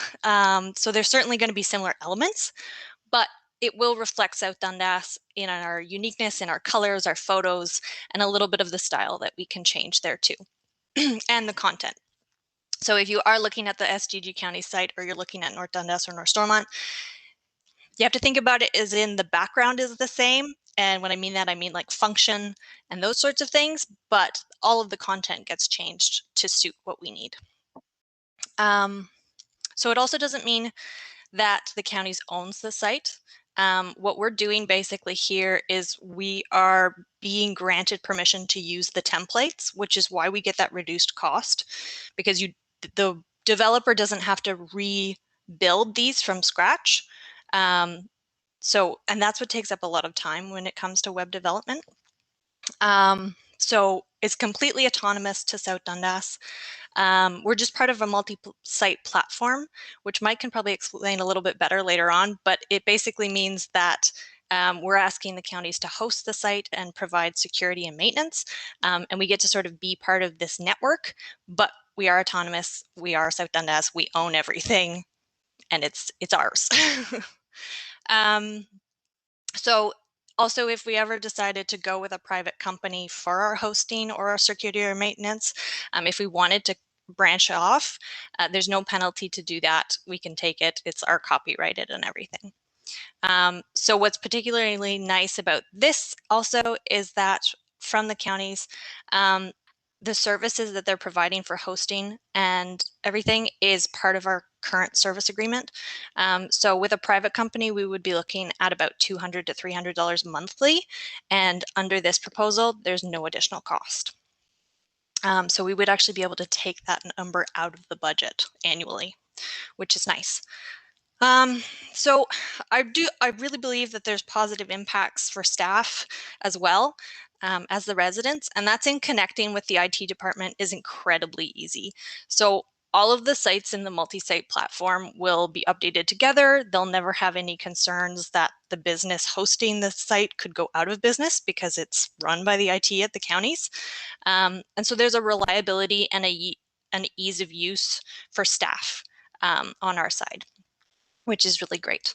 And so finally, there's also the reduced time frame, which I think is really beneficial because we are looking at getting something that is up and running during COVID, because this is part of that COVID funding. So when we were presenting the idea of the new website, we were looking at probably about a year, 40 plus weeks to a year to build a full new site. And this proposal, they're doing approximately 15 weeks for a turnaround to get us live, which is really great. I will say it's probably going to be a little bit longer than 15 weeks because on my end, I have to do a lot of stuff and I am a party of one. So there might be a few more weeks than that, but it is still significantly reduced from the 40-week or more expected for a complete build from the ground up. So given all of that, it's my recommendation that we go forward with a sole source for this and do an exception to sole source the project. I believe we'll be getting exactly what we are looking for out of a site, just for much less money and much less time, which to me is a win-win. So I'm going to stop there. Mike, he might have some stuff to add, or if not, we can answer any questions. So I'll hand it over to Mike to see if he has anything to add there. Mike, welcome to South Dundas Council. If you have anything to add to Kaylin's report that would be beneficial to council, then please do so. Thank you very much, Mr. Mayor, for having me tonight. No, I think Kaylin and I had a couple conversations about this, and I think she covered all the important points. I can get into more technical detail how this works if any councillor chooses, or if there's any specific questions, I'd be happy to answer. Okay, thank you. We'll go around the table. Mayor Gardner, please. Thanks, Mayor Byvelds. So, Kaylin, we've had some discussion about this. So I'm just going to reiterate some of my questions, if it's okay, Mayor Byvelds. So you've covered the fact that our content, we can make ourselves look different, so we won't have to look like everybody else. I asked the question, I'll ask it now, about those hot button topics, garbage schedule, the items that our residents want to access in one click. How will you be able to, because you want to build confidence in this website, and I just went on the North Stormont one, I had gone on the North Dundas one. It leads me to an app for their recycling garbage pickup, which drives me crazy because you just want to see a calendar. I'm totally lost in North Stormont. I have no idea if they even have garbage pickup. So I'm just wondering, how are we going to navigate that for our residents, that the things that they would gravitate to our website, the majority of folks, what they're looking for, how are we going to make sure that it's a one click? Maybe two. Absolutely. So through you, Mr. Mayor, this is when it comes down to content. So those hot buttons, actually, maybe I'll back up a little bit. So the differences between North Dundas and North Stormont compared to STG County's website, there's a big difference in the homepage if you've gone on and looked at them. And that was one of my concerns when I was talking to this company, is that I much preferred the hot buttons that were available on the STG County's homepage rather than North Dundas and North Stormont, because it is that one-click function and you get the 6 top pages. Now then, this is where we come down to content. So on my end, in my job, I get to see what pages on our website are looked at the most. We have Google Analytics, so I know the top 10 pages that are seen every day, way more than any others, and there is a really big gap. We have like about a top 7 or 8 that people do go to all the time, and then all of the others don't really get that much traffic. So I know that. And going in, that's what I mean about the things that we can change content, is that I get to make those choices, and through our experiences with South Dundas and what our South Dundas needs are, say, okay, so we don't necessarily want permits on the front page, but we do want garbage calendar on the front page. We get to make those choices and those changes with this model. So that's where it's like content versus template. Yeah, and that's awesome, because that's my major concern with getting it right, that the residents to build the confidence in the website, because we all know currently I go to the website we have and I just lose my mind and try other things. So we need that, and I'm fairly savvy when it comes to navigating websites, and I still find it frustrating. So that was really important. And you also highlighted how user-friendly it was for staff, because we need a website that is current, that is fresh, that doesn't go stale. So we need it so the staff will be able to upload content as soon as they can. And Kaylin, does that come from your end, or do you have to involve the counties with that? No, that's purely from my end. Okay. So Mike's side comes into play if I need a technical assistance with anything. Everything content-wise comes from me, and I can do that really easily. One of the really nice things too about if you go onto the county's homepage, or even on the North Dundas or North Stormont, is that they have a nice setup for their news and their notices on the front page. They make it really clean, easy to see. And so that kind of stuff that's really timely to get out there that we want people to see will look nice and will be really relevant and easy to update. Okay, and my last question, thank you, Council, is will we be able to have a community calendar concept where the things that are going on in our nonprofit groups, whether it's Lions Clubs or our tourism, like the Playhouse, that type of thing, will they be able to submit content? Will that be an option? Through you, Mr. Mayor, absolutely. So that was one of my things when I spoke to Up and Up about what we wanted, which is a little bit different than what the counties has. They do have a calendar, but it's not something that, and Mike can correct me if I'm wrong, but like people can submit into. Whereas in the proposal that we got from Up and Up, I made it clear and they agreed with the fact that they can create something where there is a link, an easy button that just says add your event to the calendar or something like that, where the community can put those things in. It does go through a process where I get to approve things because we don't want just anything going on. But yeah, it's really easy. It just comes in as a notification to me. I check it out, approve it, and it's up there. That's amazing. Thank you for your work on this. Thank you for entertaining my grilling, and I'm looking forward to it. Thanks, Mayor Byveld. Thank you. Councilor Wells, please. Hey, Caitlin. As I'm probably worse than Archie, maybe a little better than Archie, but anyways, no, very good report. And like you said, I think it's something we definitely need, and just keep up the good work. Councilor Lewis. Caitlin, it's a good report. I love the price. 18 sounds better than 50. And if Councillor Mellon can get to the site very easily, they'll make it easy for the rest of us. Thank you very much. Councilor Mellon, can you turn on your camera and everything for us tonight, please? I'm going to keep a Unfortunately, you hammer. got thrown in the ditch. I'm going to keep a hammer close by because that's how I can fine tune a computer.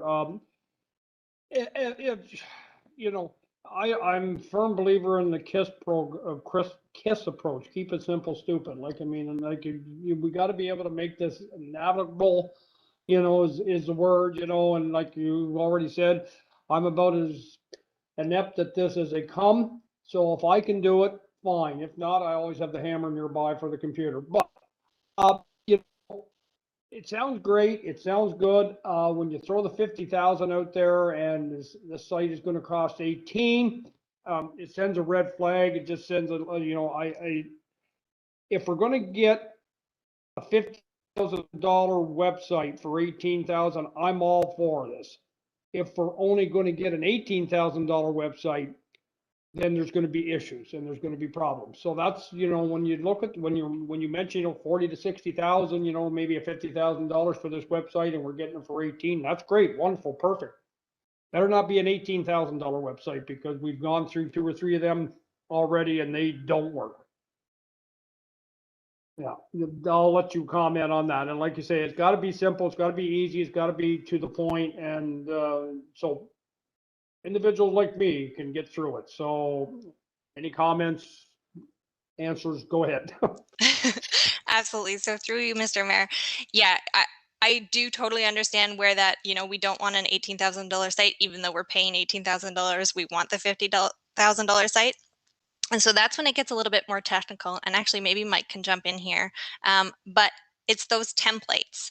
And I know that doesn't make sense if you're not familiar with websites, but it's all the back end stuff. And so it's actually like the coding and those kind of things. And it's how menus work or how drop down pages work and those kind of things. And all that has to be built when you contract a website. And so that takes a lot of time, a lot of effort, and you're paying the company for that template, and then that's yours. And you get to take it with you when you go, and you could take it to another company or that kind of thing. And so that's where a lot of that money comes from.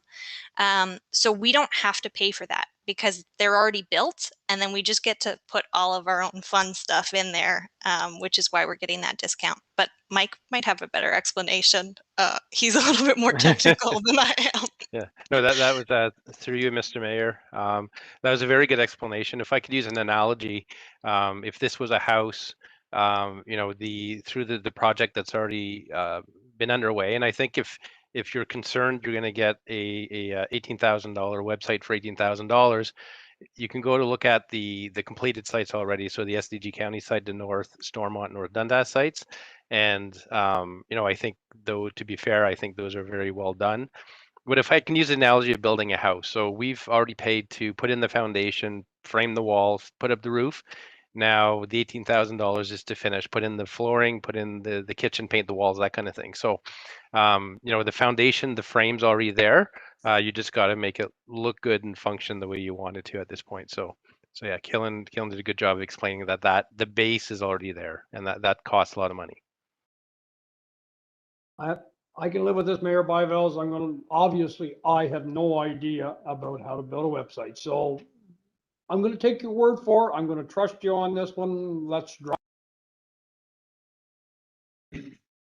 Okay. To be honest, my comment is why we weren't in part and parcel of the first one. And, you know, we were looking at redesigning our website when the counties went to do a new one in North Dundas and North Stormont piled on. I thought, well, there was an opportunity lost, but I'm really glad that we found that opportunity back, actually at a discounted rate.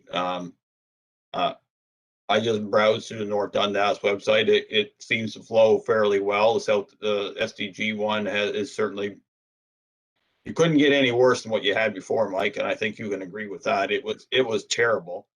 Ours needs work. There's no doubt about it. I'm going to turn it over to the techies like Deputy Mayor Gardner on what's best and how things should work, and you, Kalen. But, you know, flowability, making sure that people aren't spending 5 minutes trying to find something simple. Coming events, I see stuff on North Dundas that from an economic development point of view, that we could add on. I always, you know, there's no harm in looking at other websites and stealing the good ideas. They're out in the open. Let's do that. I'm for this. I think it's something we should do. Also, want to make sure that we're going to be, if there's any fine tuning we need to do after, then we're certainly open to that too. So there's nothing worse saying this is the way it's going to be, and too bad, because if there's an issue, let's deal with it and try to make it as smooth as possible for our residents and council members. So anything further from any members of council on this? Seeing none, all heard the motion, those in favor? Opposed of any, motion carries. Thank you very much, Mike and Kalen.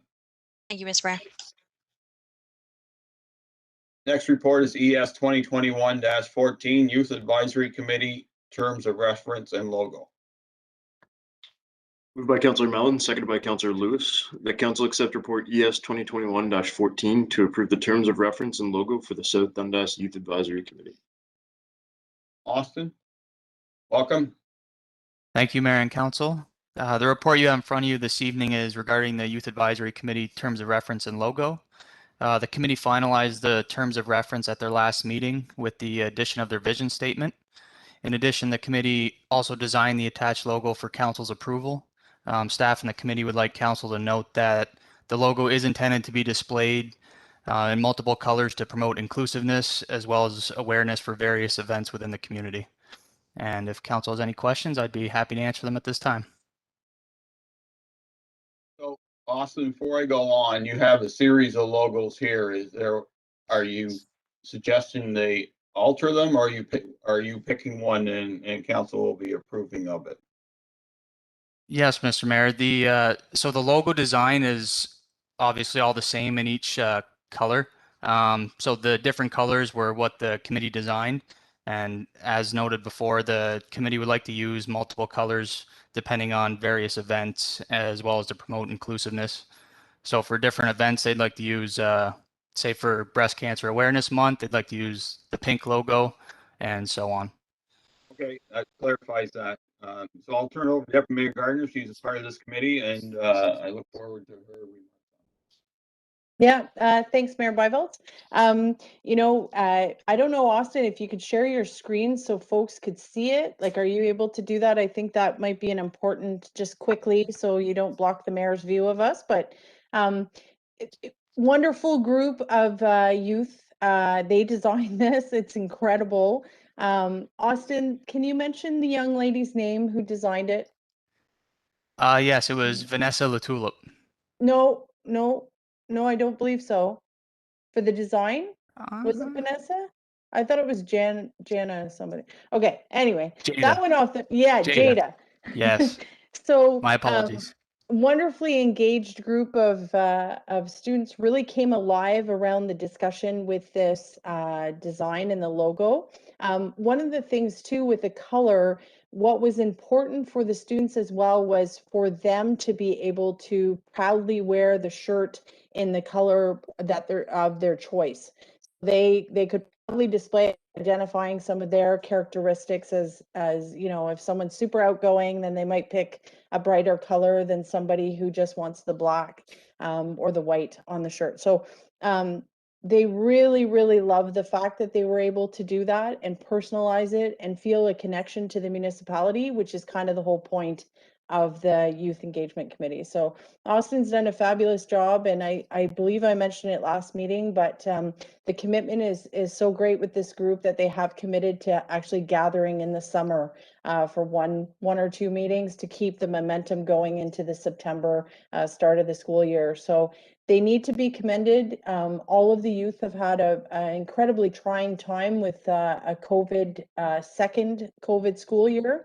And their enthusiasm and willing to participate has been amazing. And I think good things are going to come out of this. And the terms of reference is kind of the boring part of it, but they did bear with us and they did contribute to what they wanted to see in that document. So you're getting it from them. Thanks, Austin, as well. We'll go on. Other members of council. Councilor Wells, please. Thank you, Mary. Very, very good, Austin. Like this, the kudos go out to this youth committee and deputy mayor too for all the work that's going in. The logos and that, I totally agree. I just let the committee run with whatever they want to do as far as the logos go, and everyone's on the up here, and it's nice to see youth engaging that want to learn about the municipality, and it's a win-win situation for everyone in the community with youth coming up, because they're our future at the end of the day. So very good, Austin, Deputy Mayor. Like, kudos out to you guys and all the members of the committee. Thank you. Okay, so at this time, I've been told by the clerk that he can put the logos up for to share with the public, so we'll do that at this time.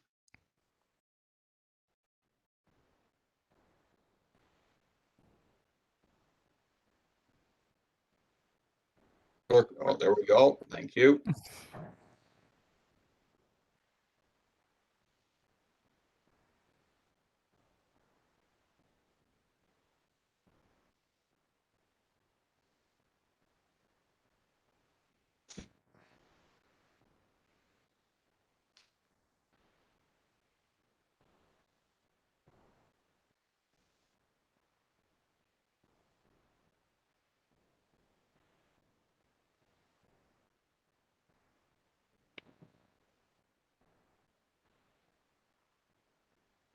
Sorry, Mayor Byveld, was everyone able to see that? No, nothing came up, just gray screen. Oh, no? Okay, 1 second, please.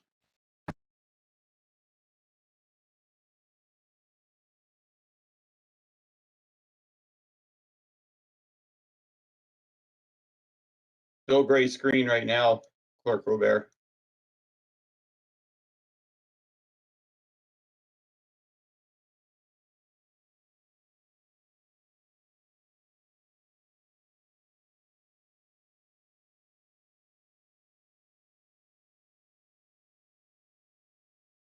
Sorry. So unfortunately, I won't be able to share it. It doesn't seem to be working for the PDF. I apologize.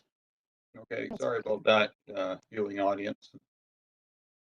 We'll make sure they get somewhere, either on our website or somewhere to share. Council Lewis?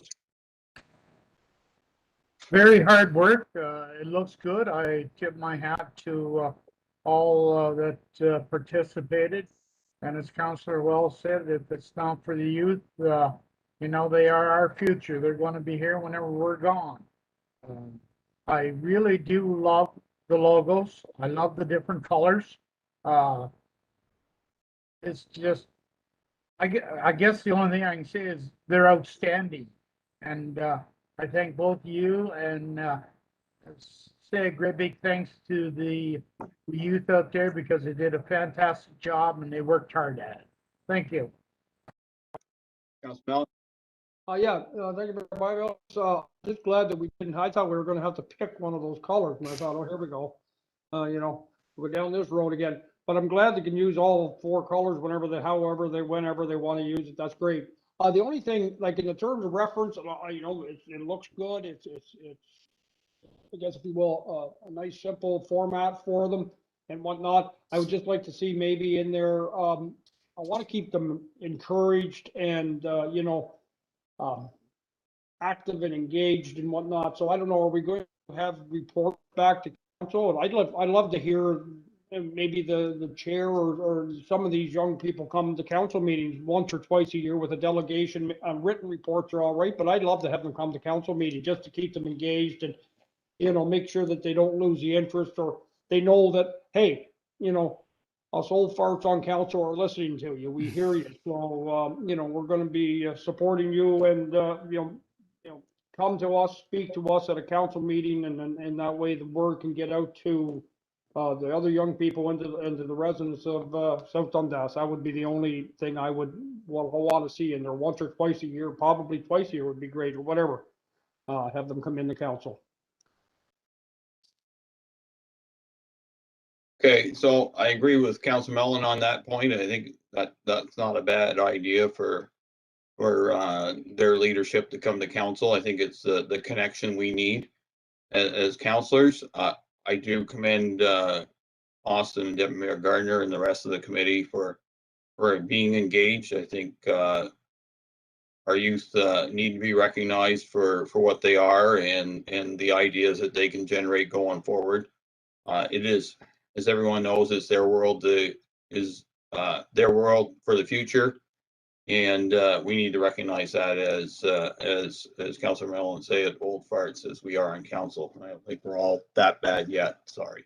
So, CEO Garrity, you have something to say?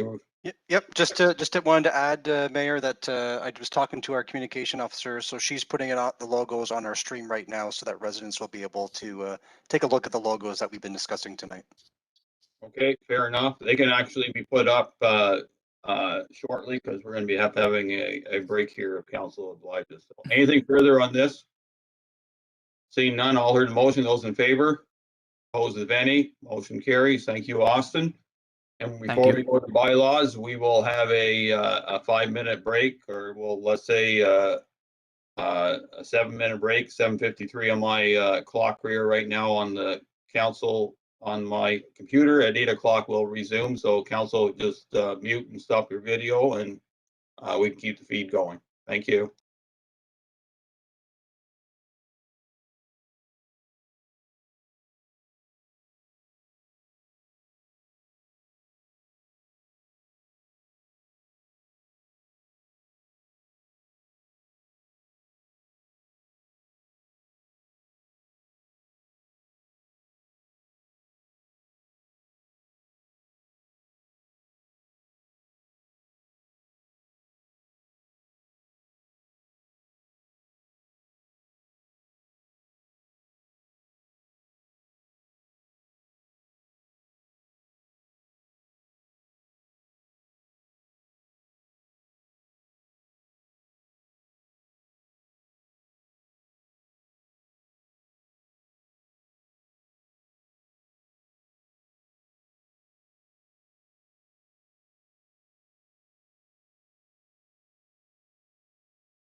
So now it is 8 o'clock, and I thank Kalen for getting the logos on the screen for us to share with our audience. And they are certainly colorful, and I think the youth have done a good job of expressing themselves with the logo and the different colors throughout. So once again, thanks for their efforts.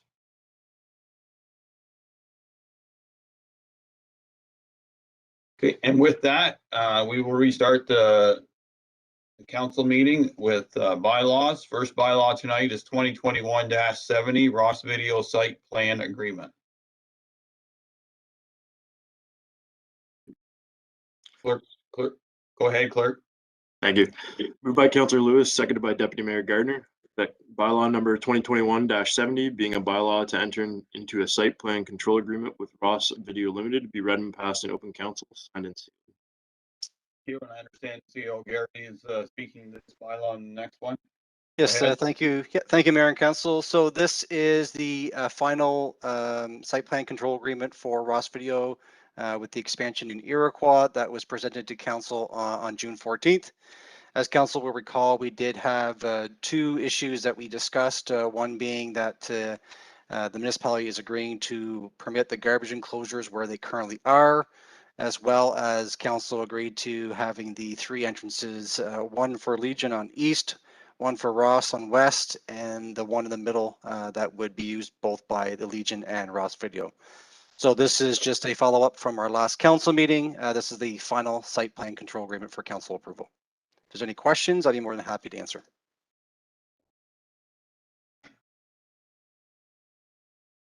CEO Garrity, you mentioned we had looked at this at our last meeting. Are any comments, questions, concerns on this?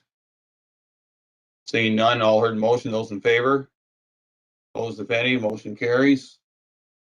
Next bylaw is 2021-71 Dutch Meadow Subdivision Agreement. moved by Deputy Mayor, seconded by Councillor Wells, that bylaw number 2021-71 being a bylaw to approve the subdivision agreement for Dutch Meadows be read and passed in open council, signed and sealed. Yes, thank you again, Mayor and Council. Very pleased tonight to provide Council with the final draft for our Dutch Meadows subdivision agreement. As Council will recall, there was a draft presented to Council on May 10th, which at that time Council had no issues with the context within the agreement. The only thing that we were waiting on is fulfilling the rest of the schedules within the document. So I am pleased tonight to provide Council with the full agreement with all the subsequent schedules attached. So if there's any questions, I'd be more than happy to answer. Comments, questions, concerns from any member of council on this? Seeing none, I will say this, that this has been a long time coming, and I know that the Spank Construction Group have worked very hard on getting the site ready, and we certainly will look forward to the happenings in the future with new development in South Dundas. All heard the motion, those in favor? Opposed, if any, motion carries. Thank you. Consent agenda, please. Moved by Councillor Wells, seconded by Councillor Mellon. That all items listed under general consent section of the agenda be adopted as presented, save and except for item 9C be moved to discussion items. Okay, and with that, today we had a petition from MP Peter Julian. We also had petitions from the town of Fort Erie, County Stormont, Dundas, Glengarry. We also had a letter from CN concerning Rail Safety Week. We had a thank you letter from the Friends of the Sanctuary concerning the municipal grant that we gave them earlier on. We also had a letter from Enbridge Gas concerning natural gas expansion and the non-approval of our expansion into South Dundas. We also have a letter from a thank you letter from the Winchester District Memorial Hospital Foundation concerning our donation to Dundas Manor. We have key information reports on our wedding services, farmers markets, fleet repairs update, crosswalk light installation, and the Williamsburg Fire Station parking lot improvements. All heard the motion. Those in favor? Opposed, if any, motion carries. So moving on to boards, committees, and discussion items. First one is county council. So county council did meet last week. As much as it was the last item on our agenda, it was the top news of the meeting, and we now have a new warden in SDG. Councillor Alan Armstrong, who represents North Dundas and Deputy Mayor in North Dundas, is now the warden. He will remain warden for the next 5 months until the new term, and council will decide in October who the next warden will be for the last year of county council in this term of council. We also had volunteer Eric Duncan come to us concerning the funding of the newspaper digitalization project, and a further report will be coming to county council, I assume, next month.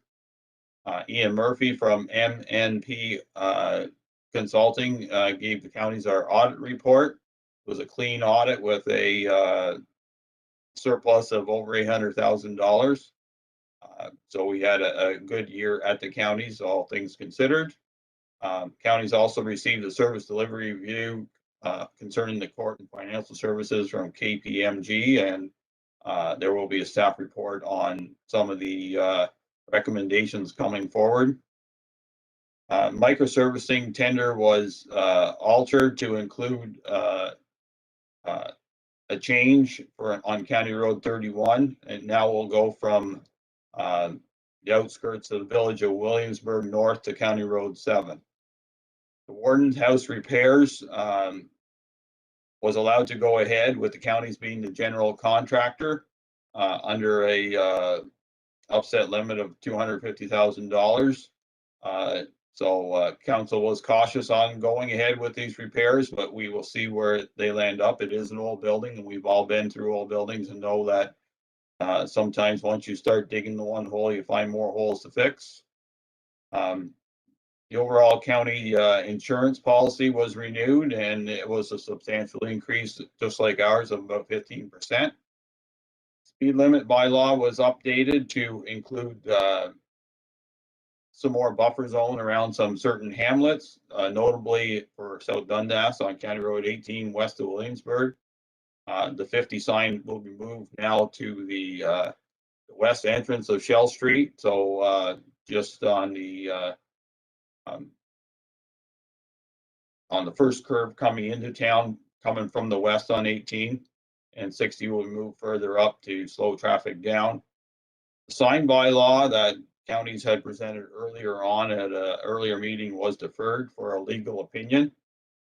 We did have a letter from the lawyer from the South Dundas Waterfront Development Corporation people that we're going to be challenging our new sign bylaw, and we decided that we need to get a further legal opinion to see if we need to go further on it.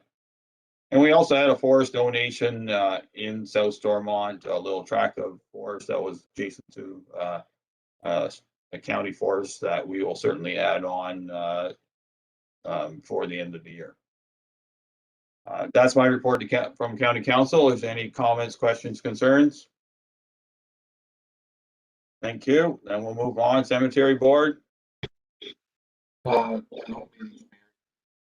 Okay, Iroquois District Business Group did not have a meeting, but they are still an active group. They did have a sidewalk sale and yard sale weekend just the past weekend. Western PIA, Councilor Lewis. We are trying to set up a meeting, but I haven't heard anything from them. Have you, Shannon? No, I have not. Hoping to schedule a meeting early next week so we can move forward with the BIA. That'd be good. Thank you. Okay, South Nation Conservation Authority, Council Mellon. Yeah, thank you, Mayor Byvells. They had a last South Nation meeting was June 17th. I guess I'll just try and touch on a few points. The youth fish camps, there's some tentative dates right now, 5 locations, and they're planning on going ahead with this. They've the health unit and the province has approved as far as fish camps. So that was one question I had, you know, have they got the clearance for this? And so, and they have dates and the amount of fish camps they have will be dependent on the registration. So anybody that's interested, they can contact me or South Nation to find out what the type of registrations they're getting and how many dates or how many camps they will have and what the dates will be. That's been a very popular thing, not last year, of course, but you know, but in the past. We had some updates from staff and from Angela on Conservation Authority programs and current South Nation conservation partnerships. They went down through sort of it's going to be an ongoing thing at each meeting that they'll be looking at and highlighting and bringing to the attention of the board of directors what is covered under the core mandate and what isn't covered under the core mandate. There'll be a lot of work involved over the next few months to get to the point where they have that all sorted out. It's going to take staff. We have probably well over 100 municipal agreements that'll have to be all examined and updated and reviewed, and of course contacting and working with the different partners, townships and municipalities in the cities on those. So there's going to be a lot of work involved in that over the next few months for the rest of 2021 to get themselves into position for 2022. They're looking at probably, they're hoping, and it's not, I don't think, confirmed yet.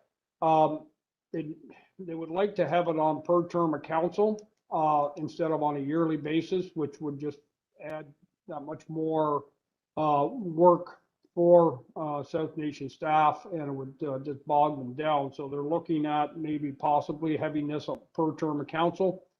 Any agreements they have for whatever it might be, or septic programs or butternut programs or the LIDAR program that we just entered in with them on. So there's a lot of work ahead of staff on that.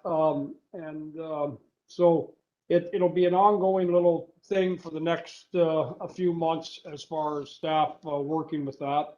We had an update on ministered zoning orders and what the implication could be for South Nation, and probably a fee schedule for reviewing those. So will have to be looked at also.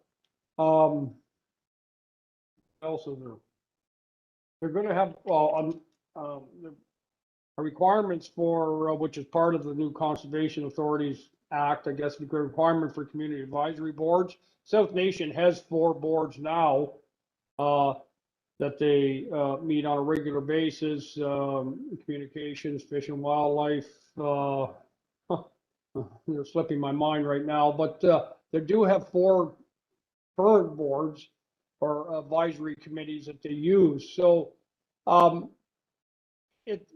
South Nation has a lot of the things in place that they're being asked to by the new legislation, but there's still a lot of work to be done. There's going to be a lot of communication back and forth, especially on the programs that they have to have agreements or resolutions from council and supporting that agreement, and the financing and the funding for those programs. So there's going to be a lot of back and forth, and you know, so there's going to be a lot of work involved in that. And hopefully, I think it would make more sense if they could do it per term of council instead of on a yearly basis, renewing those any of those agreements just from a logistics point of view.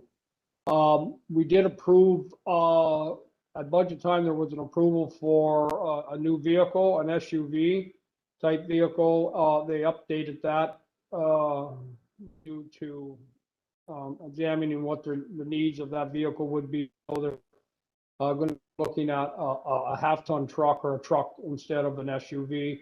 So there was going to be a little bit more of cost involved in that, but it'll be coming out of savings in other portions of the budget. I think that would be about it, Mayor Bivels. Well, there isn't a meeting scheduled. South Nation doesn't have a meeting in July. The next scheduled meeting is August 19th. But they have sort of given us a heads up, I guess, if you will, to expect maybe a meeting if it's needed to deal with any issues that come up in July, but hopefully, you know, letting things go all through July and having, you know, too much in August, that, you know, I was more than in favor of, you know, having even a shorter version meeting to deal with any issues that may need to come up in July. But the next scheduled meeting is August 19th. I think that's about it. I'll leave that to my South Nation part a little bit shorter tonight for all those that sit on pins and needles waiting for it. So yeah, if there's any questions, I can try and answer them the best I can, Mayor Byvells. Okay, thank you. Any comments, questions, concerns for Councillor Mellon?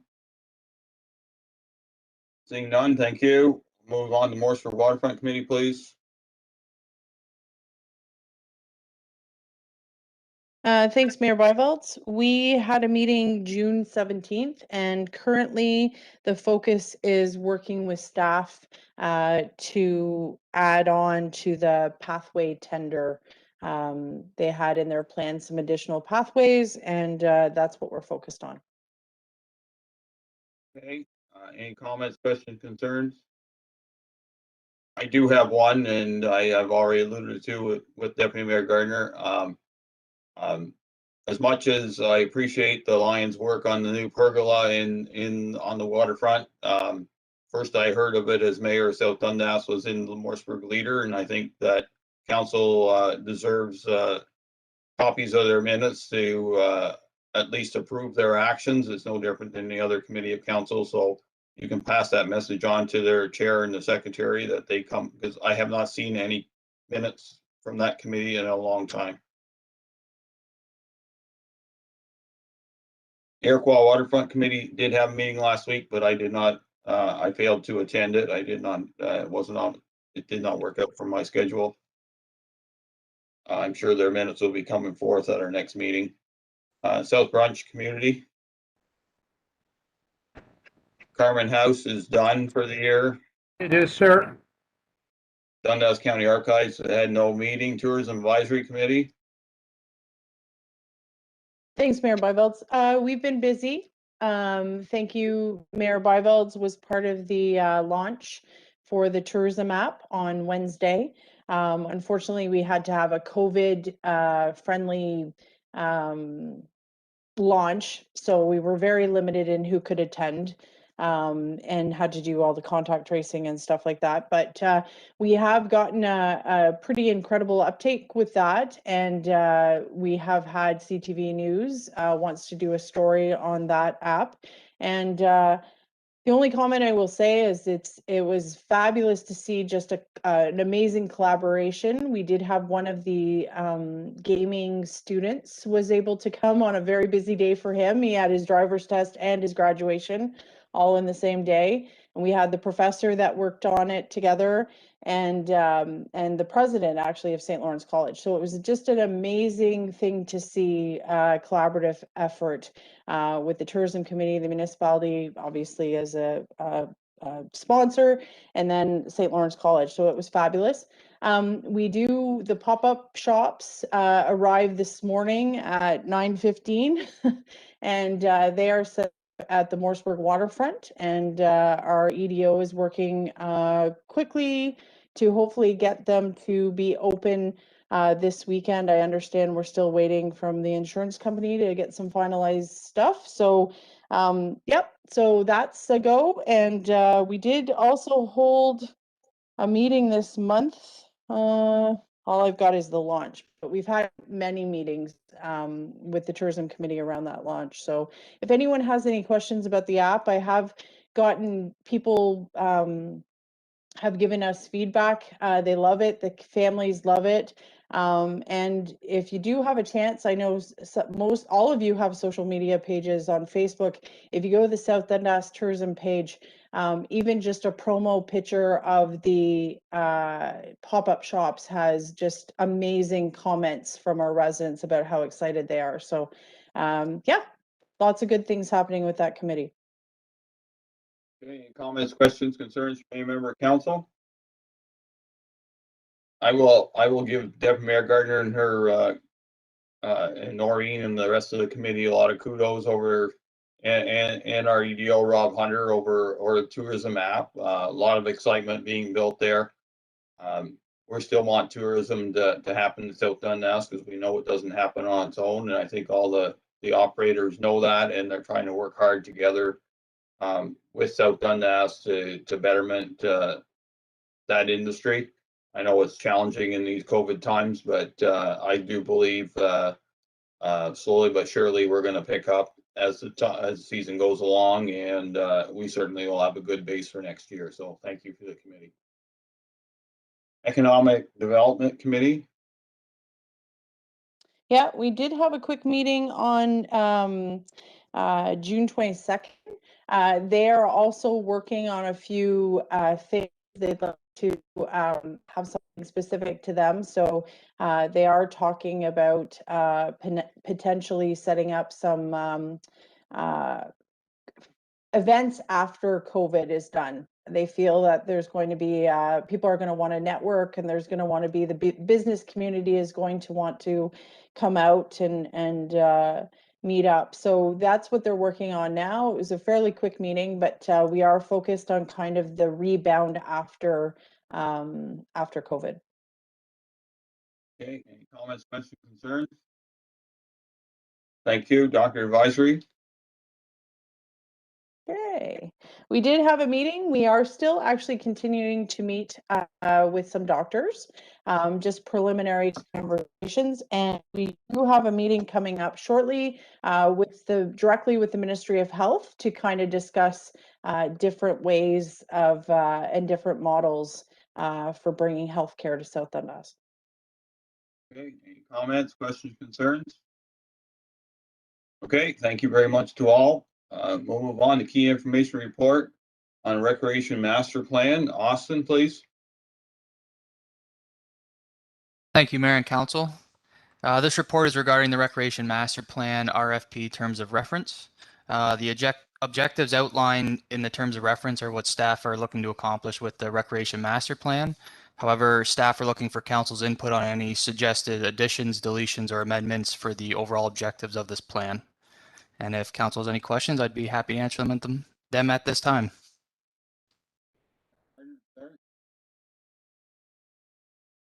Thank you, Mayor Byvelds. Yeah, just a quick, well, it's not quick actually. For this, when we're hiring someone to do this, I'm assuming we're going after a consulting firm for this. What I would like to see is almost a reference system for if they come in and they're going to do the recreation master plan, then I'd like to see past municipalities they've worked with who were actually able to get what they're recommending off the ground. Because I think with recreation, you can have a beautiful pie in the sky concept, but they need to be conscious of budget constraints, different funding avenues, that type of thing. And I'd really like to see them have that reference of where they've done the consulting for recreation master plans and follow up with some of the municipalities that worked with them and how the municipalities were able to put what their recommendations are into play. Just my comments. Any comments, Austin? So through you, Mr. Mayor, we can add that to the terms of reference to make sure it's included in the proposal. Okay.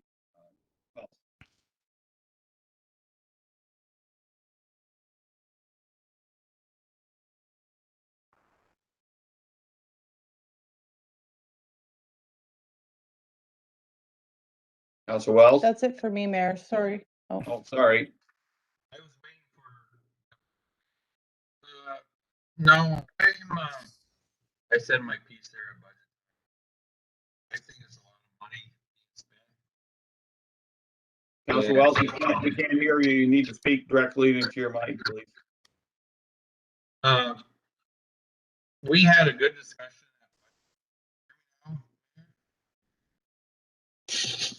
Can you hear me? Better now. Okay, I apologize. I don't know what's going on with this, but like I said, we had a good discussion at budget.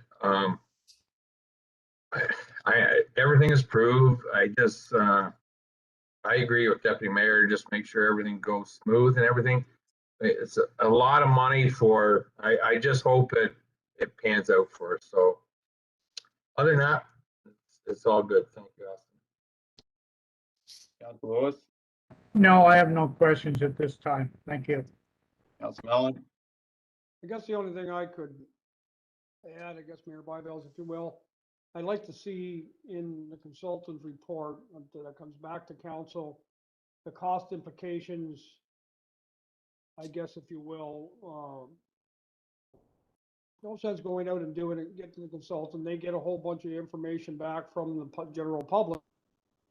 And then we sit here, which I can see what will happen is that they'll say, well, how do you afford this? So I don't know if there's any way we can bring, how any recommendations the consultant will bring back to council, that there would be some kind of financial, I guess, breakdown on what the tax implications of implementing different, recommendations or programs, et cetera, especially the larger ones, so that the residents realize that, okay, well, yeah, everybody would love to have, a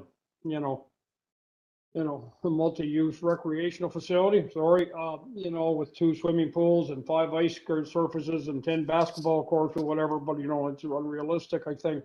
Or, at least we have that in their report that will come back to us, that not just for council's information, but for the general public, so they'll know, the residents, the taxpayers will know, hey, all this stuff is nice, but how much of a taxing hit do we want to take on these recommendations, and then that way an informed decision can be made. And everybody knows up front where everybody's going to stand on the recommendations coming back from the consultants, sort of, make sure that they have a good financial grasp of what they bring back to council. okay, Deputy Mayor Gardner, sorry I cut you off. Is there anything further from your end? No, Mayor, I just wanted to tell you I was done speaking. Okay, thank you. I think I agree with, Deputy Mayor Gardner brings up a good point, and Councilor Mellon, we need a workable plan. It's great to have some vision, it's 10-year plan, so there's nothing wrong with looking out and hoping we do some things, but there has to be a realization that the funding of some things may be a challenge, but we also want to make sure that we're still open to any new ideas, and we're not, as much as some of them will be challenging to fund, and I agree with Councilor Mellon, like we have to have a funding model with every kind of idea we go ahead. We still have to have be somewhat open to ideas that are, I wouldn't describe as pie in the sky, but probably far reaching and will be a challenge to reach. But if it's 10-year plan, there's still 2 terms of council after us that could possibly implement that, and who knows, you never know what comes along from a funding point of view, and if you don't have it ready in your back pocket, then you're really in a quandary to justify it. And I'll just make an example, and no disrespect, but North Dundas for years wanting to do something in the village of Hallville, and most of us don't regard the village of Hallville much bigger than the village of Princeton, but it is a growing village, and they're going to sink $2 million into that village for recreation purposes, park and other facilities. So we need to be kind of thinking outside the box once in a while too. We have some good rec facilities. How do we use them better? What do we dream for in the future? My question to you, Austin, is with COVID and going forward, how do we get a good consultation of the people of South Dundas? Because we can't do it all online. It's just, I don't think that's gonna be, we're not gonna get enough feedback, and while we might get enough feedback, but I don't think we're getting all the feedback we want and desire. I went through our strat plan in 2011. And we had open sessions. So we can't really run open sessions as well this time. So what's the plan on, and how do you vision we're going to get the input we need for as many residents of South Dundas as possible into this recreation master plan? Because it's a 10-year plan, and once it's kind of set in stone, it's going to be real hard for someone to turn, it might be revised in 5 years, but I mean, how are we going to deal with the COVID situation in consultation? So to answer your question, Mr. Mayor, the plan is to do multiple consultations. We can do virtual or online as well as in person.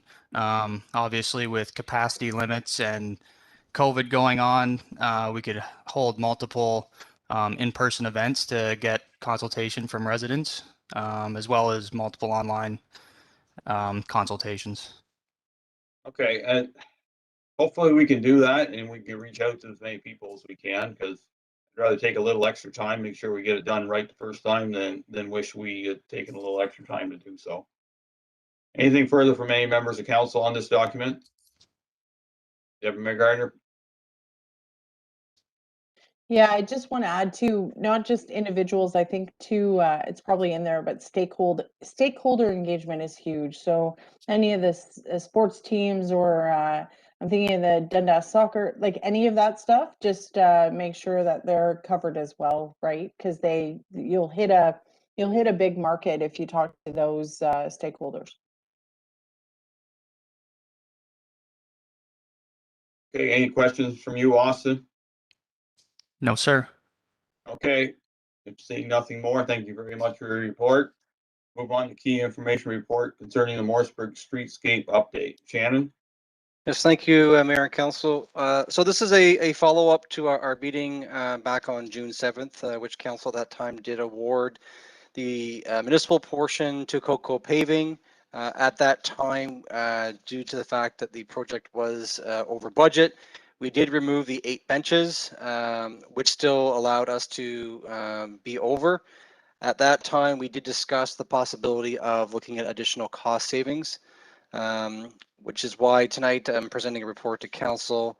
We did meet with the counties, the deputy mayor, our director of transportation, and our economic development officer with the contractor on June 16th to look at some options for cost savings. As council will recall, we are limited on what we can look at from a cost savings perspective due to our scope being smaller than the counties. One for tonight for council's consideration and direction is originally in our original scope, we had the artificial turf as part of our center roundabout. That cost came in at $58,300, which would be split between the counties and the lower tier.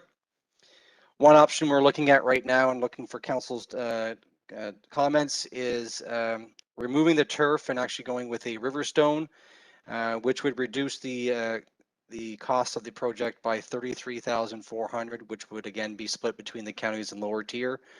As well, in addition, if council wanted to go even further, the county's preference would be to look at a sod rather than artificial turf or river stone, which would be an additional savings of $48,000. So those are one of the items we're looking at tonight. In addition, we did discuss at our meeting about possibilities of the material that's being taken away from the project could be used at our lagoon in Morrisburg. We did that similar to Ontario Street, where we took some of the good soil over there and dumped it there. There would be some cost savings that would be given to the counties that we could look at a credit back to the lower tiers. So for tonight, the contractor is looking for some direction in regards to our center roundabout. Everything else would remain the same as far as the granite sign or the Morrisburg on both sides of the roundabout, the flag poles. It's more in particular to what type of surface we would like at that roundabout, whether it's turf, riverstone, or sod. So I'll leave that to council for discussion. Okay, Deputy Mayor Gardner, you were at the meeting. You can comment on that and your thoughts on where we should go on the roundabout, please. Thanks, Mayor Byveld. Yeah, I will say kudos to the group there. Everybody seems to be very aware of our financial situation and wanting to get as many cost savings as possible. My concern, and I said it again, and I don't think the Director of Transportation is happy every time I bring it up, but I don't have a lot of confidence in maintenance with that roundabout. I do notice that there's wood chips now in the Iroquois roundabout, looks a little bit better, but I mean, if we put grass there and then it gets attacked by the salt, I just Riverstone seems to be the way to go. There is, of course, some weed issues, and we did have that discussion at around that table of the maintenance if weeds started cropping up through the Riverstone.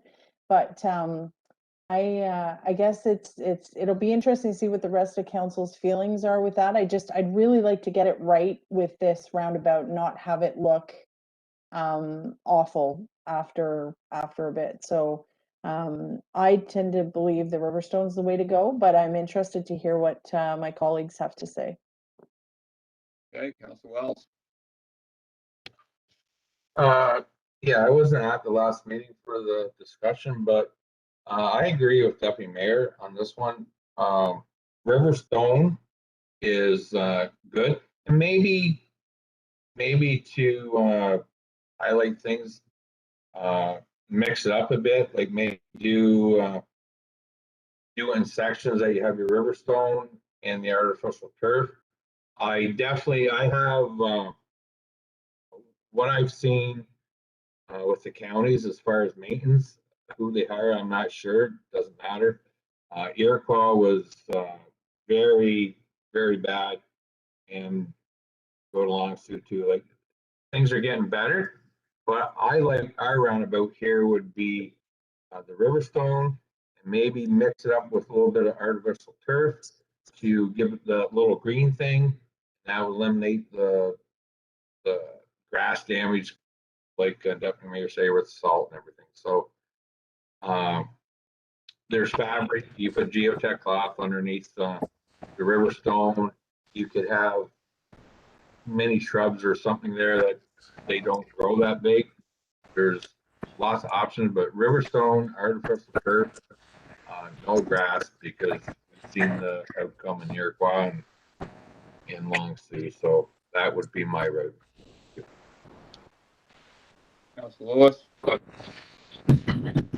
Sod, absolutely not. I've looked at that whenever it was in the Iroquois, and the maintenance is not good, we'll say. I would say most likely Riverstone myself. I know the turf is pretty pricey, so I'd be happy with Riverstone. I think Riverstone looks nice, and I think it would look real nice with the sign in the middle. So yeah, I would go with Riverstone myself. Thank you. Councilor Allen. Yes, well, sod's a disaster waiting to happen. It's either going to be too dry and it'll all dry up and die, or it won't be mowed and the county's doing the mowing. Oh no.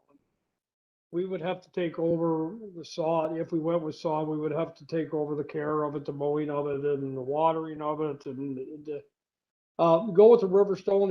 It's a little bit different in price, a little bit more, I guess, if you will, than the sod. But I think in the end, it's a lot less maintenance.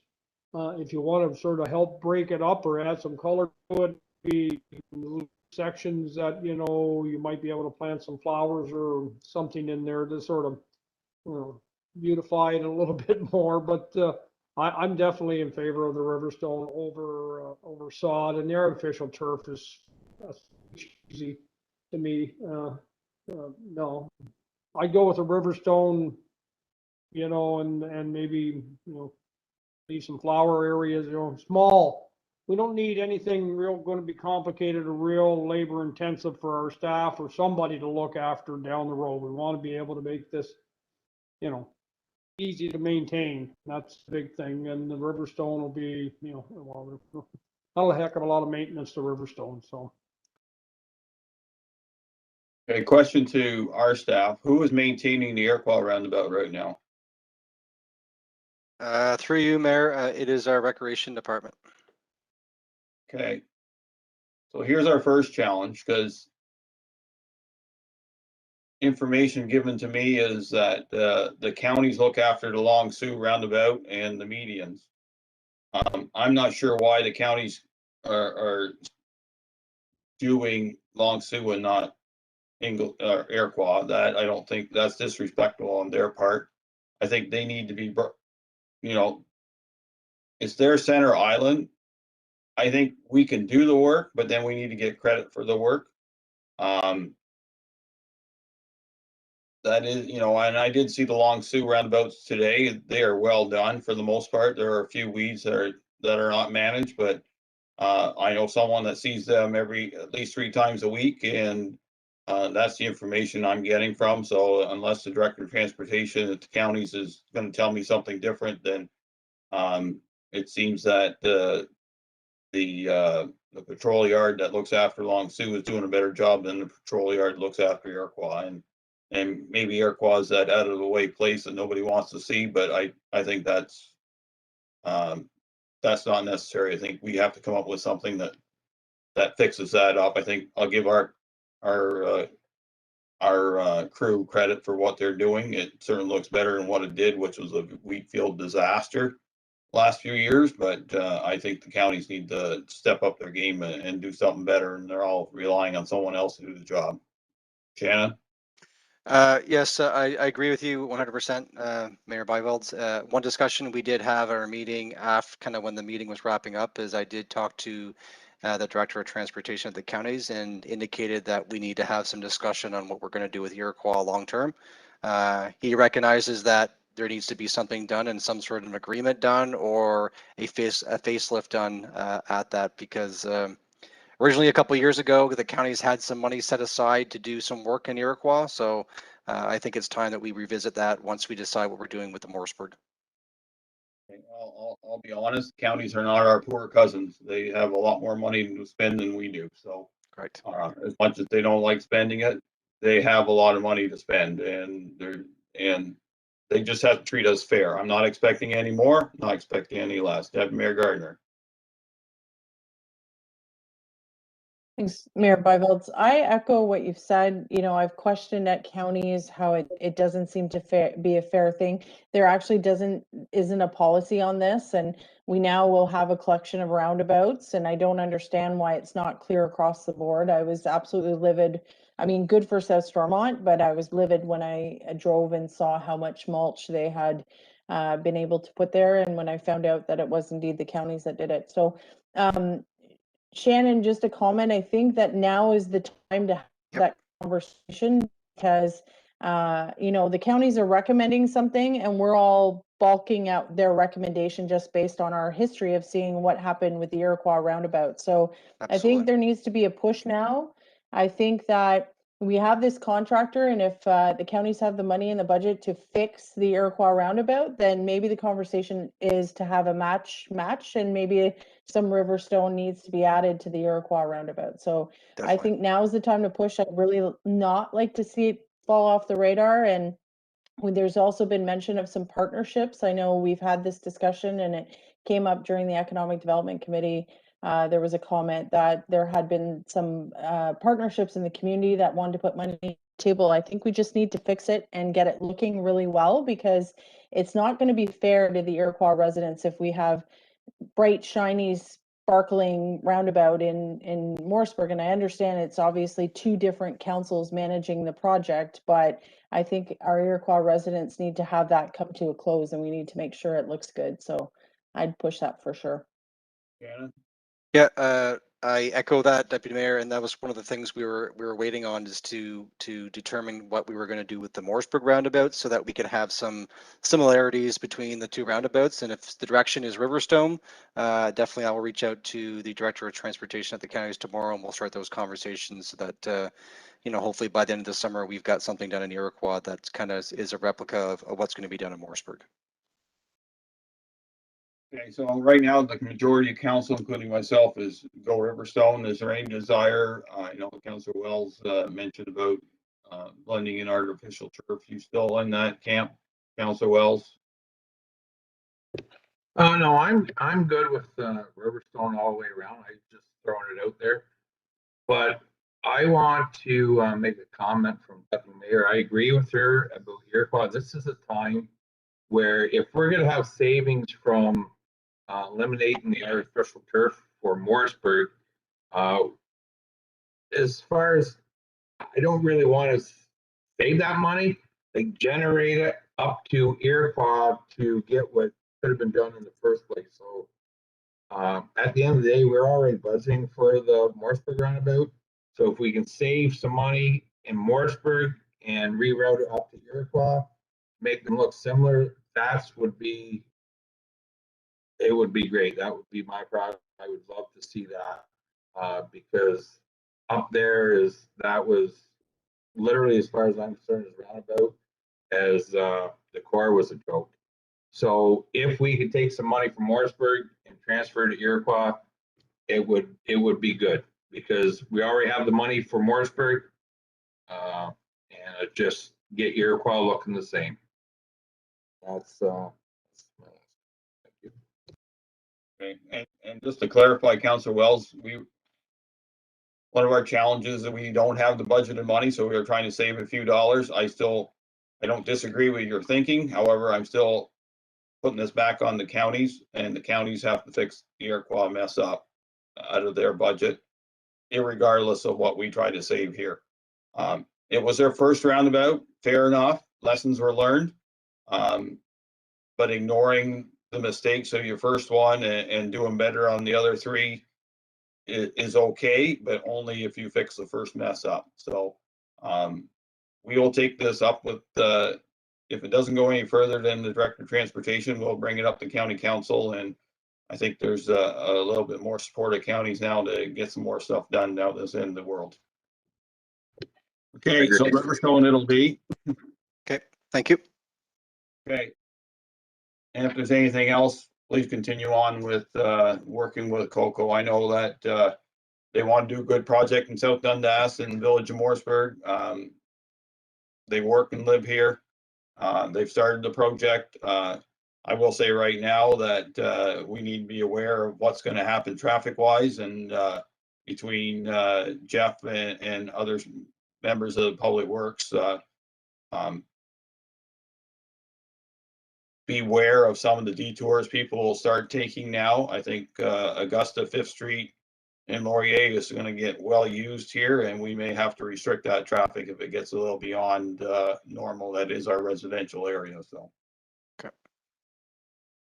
okay, so moving on, we have a letter here from Ron Beaupre, who is the president of the Iroquois Lawn Bowling Club.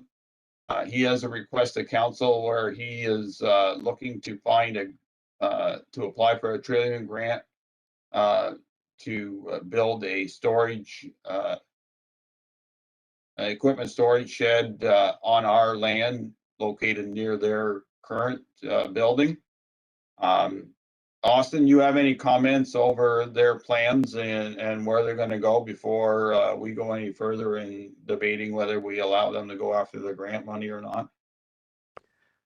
So through you, Mr. Mayor, Mr. Beaupre and I had a brief conversation regarding the Lawn Bowling Club's wishes to purchase and get funding for a new storage shed. I did mention that in our 2021 approved budget, we did allot funds for a new storage shed at the campground, which is in the same location that the Lawn Bowling Club is looking to get their storage shed built.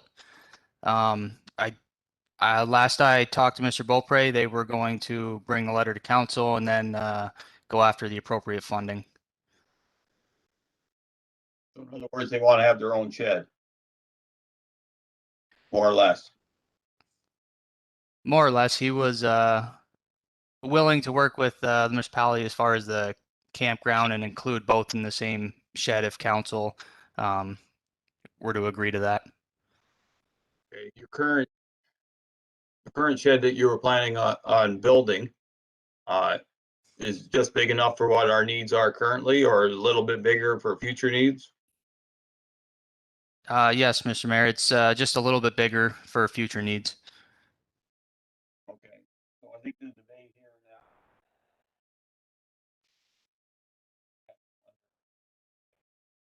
Come back to council with what they Sorry, Mayor think. Bevels, we're having trouble hearing you there. If you want to just repeat the last couple. I'm looking at the letter. I'm not paying attention. So anyway, sorry about that. So from a council point of view, we have to give them, if we want permission to apply for the Trillium grant, since it is on our property. And if so, and they get the grant, how are we going to work with them going down the road in the future? Any comments, Shannon, on this?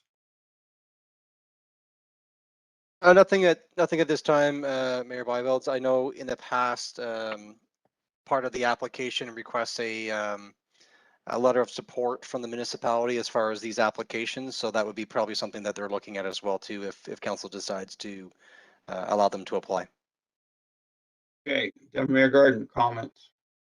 Yeah, I think our residents have been hit with a lot of expenses, and some of the ways that we can add extra fun things are through these Trillium grants. So I am somewhat cautious about putting all our eggs in one basket and having us sign off on this Trillium grant if staff have an idea in mind that they would be going after for the next intake that would include more residents in South Dundas benefiting from it.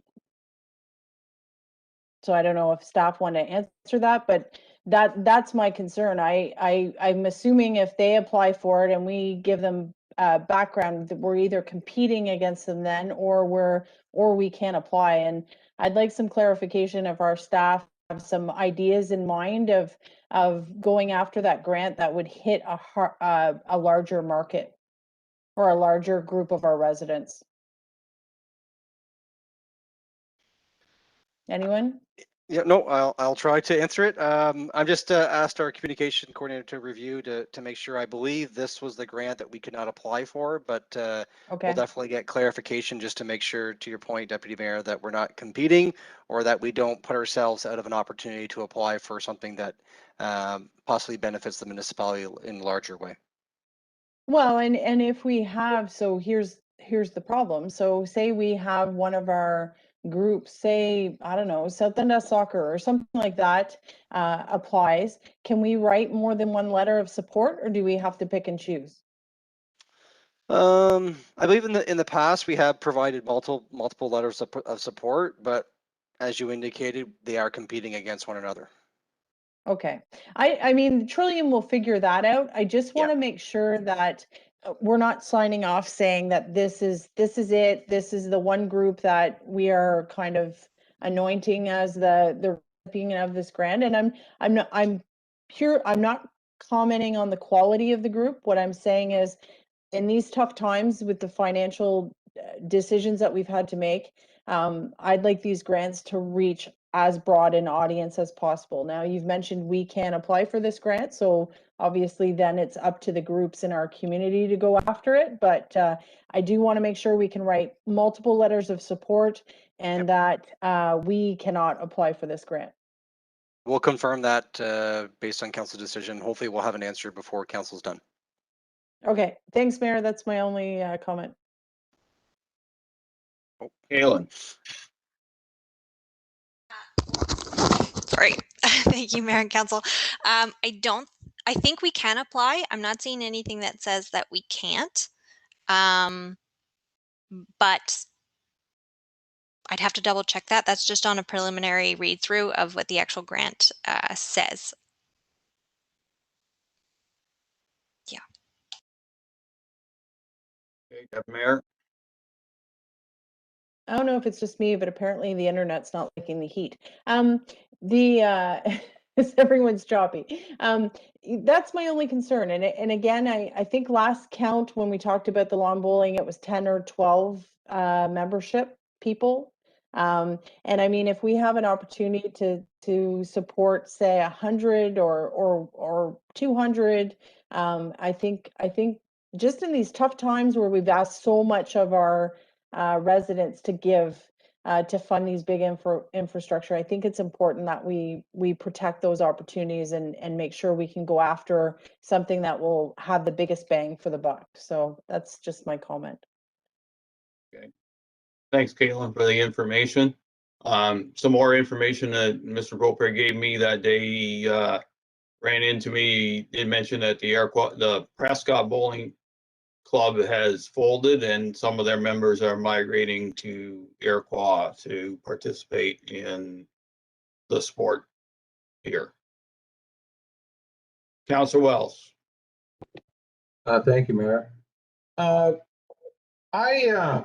As far as the Trillium Foundation goes, I would definitely support the lawn bowling on this. All they're asking for is what I'm reading from Ron's letter here, is we already approved a building. They're adding on to it. So maybe at the end of the day, the 300 square foot lean-to addition or whatever to the building, we could write it's going to be ours anyway. So we'll have it for our storage if something ever happens. I don't really agree with Deputy Mayor as far as like the big picture. This club's been around for years and they're all seniors and we got to think of the seniors. And I think I'm not quite up on Caitlin as far as applying for the grant. I'm assuming the lawn bowling clubs applying for it and all they're requiring is a support letter from us, the way I'm looking at it. I don't know if I'm wrong in reading this letter, but I think we should support them. Our seniors, they do a lot for our community and they don't ask for a lot. And a little 300 square foot of thing, if we can help them, I'm all for it at the end of the day. Thank you, Mayor. Councilor Lewis. I don't have any issues supporting the lawn bowlers in Iroquois. What I have a problem with is I would like to know for sure if we can apply for that Trillium grant. I don't want to be running competition with people that want to do the same thing that we do. You know, and if we do support them, their equipment that they're going to put into this building will be there year round. So who's going to insure it? At the end of the day, if somebody breaks in and starts stealing equipment, is the lawn bowlers going to insure their stuff or does the municipality have to insure? I think there's a lot of questions that have to be asked and get the answers for.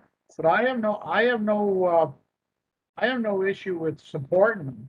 But I don't want to get into a competition of this Trillium grant. If we can apply, well, you know, we prefer the head to apply for it and not the lawn bowl.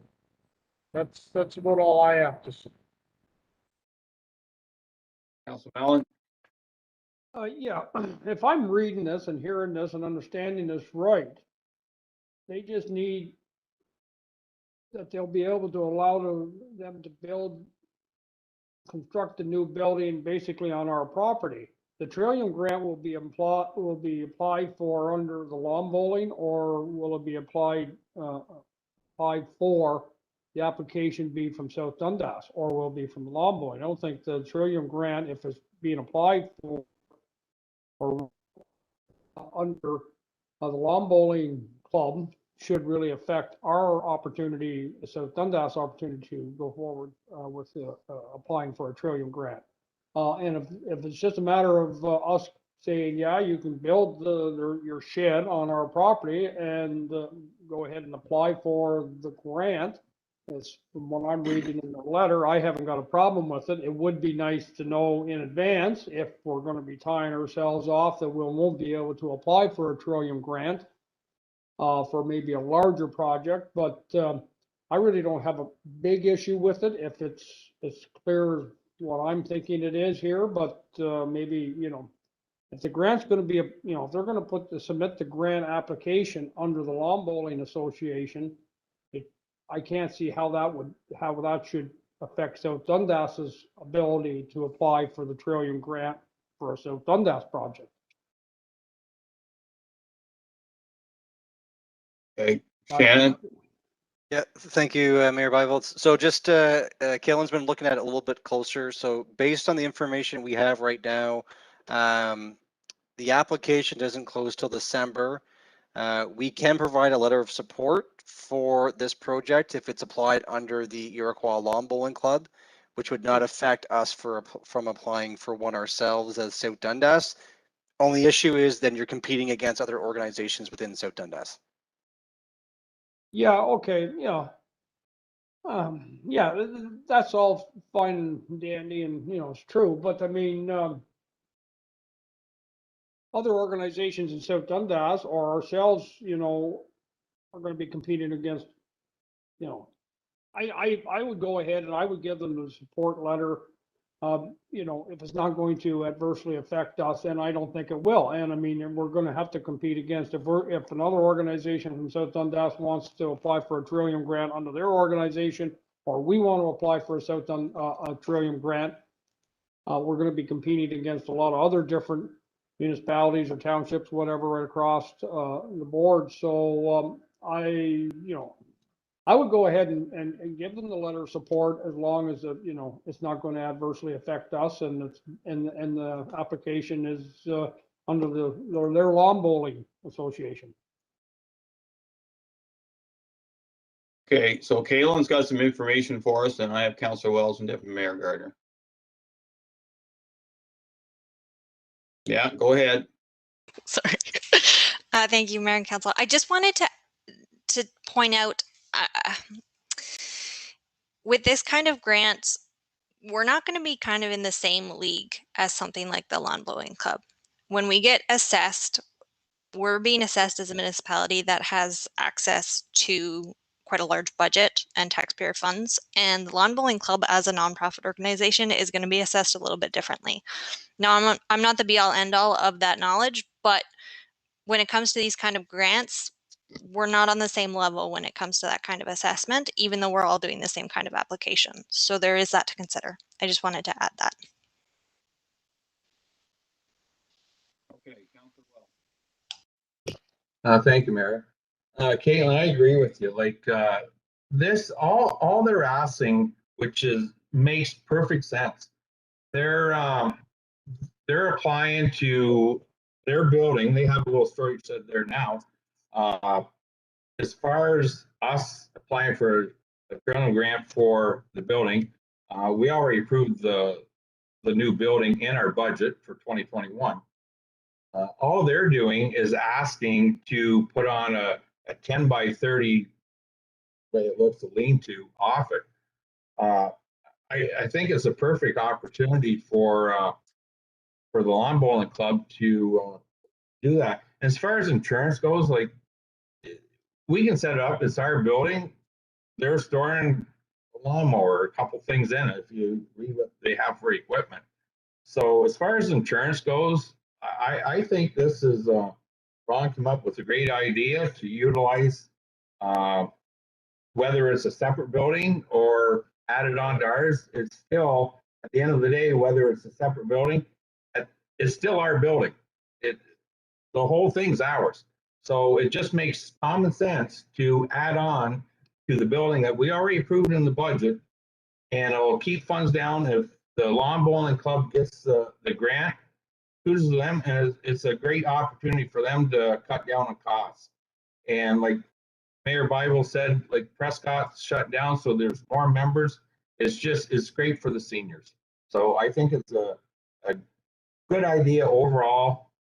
Insurance and stuff like that, well, we're talking a couple lawnmowers. At the end of the day, we own the building. So we're gonna, whether it's a lean-tos attached to us or it's over by itself, it's still our building. So I recommend that we go for it, and it's good for them. Thank you.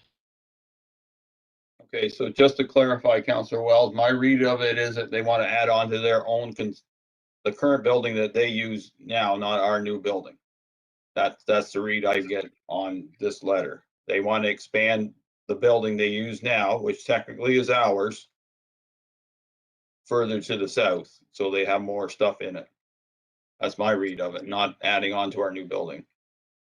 Well, I'm reading that different because the northwest corner now, but okay, I guess you can look at it. The northwest corner is that building where we fed. I realize where the building is, but I didn't believe that building's 30 feet long, but I could be wrong, Mayor. Okay. Whether they add on to that or ours, I still agree with their proposal. Thank you. Okay, fair enough. Deputy Mayor Gardner, please. Yeah, just for clarification, there are some grants where we would be going head to head, which is one of the reasons why I asked for clarification.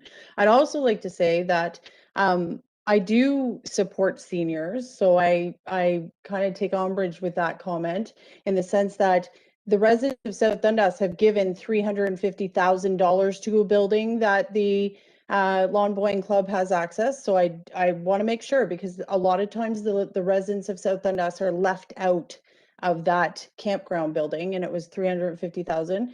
And we did also agree to pay for electricity. So I'm not saying I don't support seniors, but I was questioning because in these tough financial times, if we're going for a grant, I do not want to go head to head with anybody else. And if we have to sign off on that grant and it eliminates us from being able to apply, and I appreciate the clarification, but it's not always the case with some of these grants. So I appreciate it. And this is not a comment on supporting seniors or not. It is wanting our residents to have as much access as possible. And I agree with, a letter of support, that's great, but we've had a lot of time, focus, and money on that particular corner of Iroquois, and we have the rest of South Dundas that also has some needs. So that's where my comment was coming from. Okay. Councilor Lewis, anything further? No, thank you. Councilor Mellon? Okay, so if they're looking for a letter of support, I would support that. However, it comes with caveats, as in we can still go and apply if we feel there's a project within South Dundas that South Dundas as a whole benefits from. We'll probably have competition from other community groups that I know would probably look at this type of grant to do what they want to do within their park or recreational area. And the other caveat is that whatever the grant is, it has to cover what they want to build, and not for them to come back to council and say, well, we've got half the money, can you give us the other half the money to build a building? I'm going to say no to that so hard you never even shook your head on it. And Mr. Beaupre knows how the Morrisburg Curling Club operates.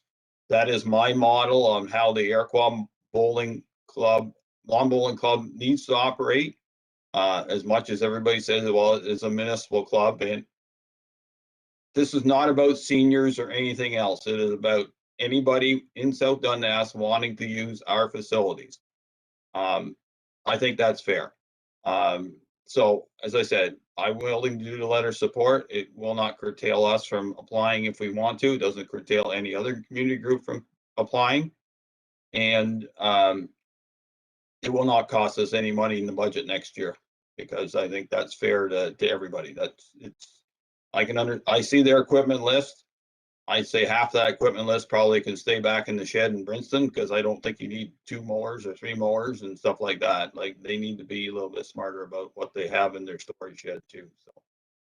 So, So I will just take a general consensus as or vote from council. Hands up, a letter of support for this endeavor for Trillium.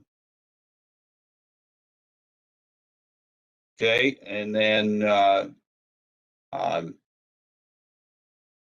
which with that will allow them to apply at the same time. So let Mr. Beaupre know that the council is in general support of that, but however, those are some of the conditions that I think that make sense.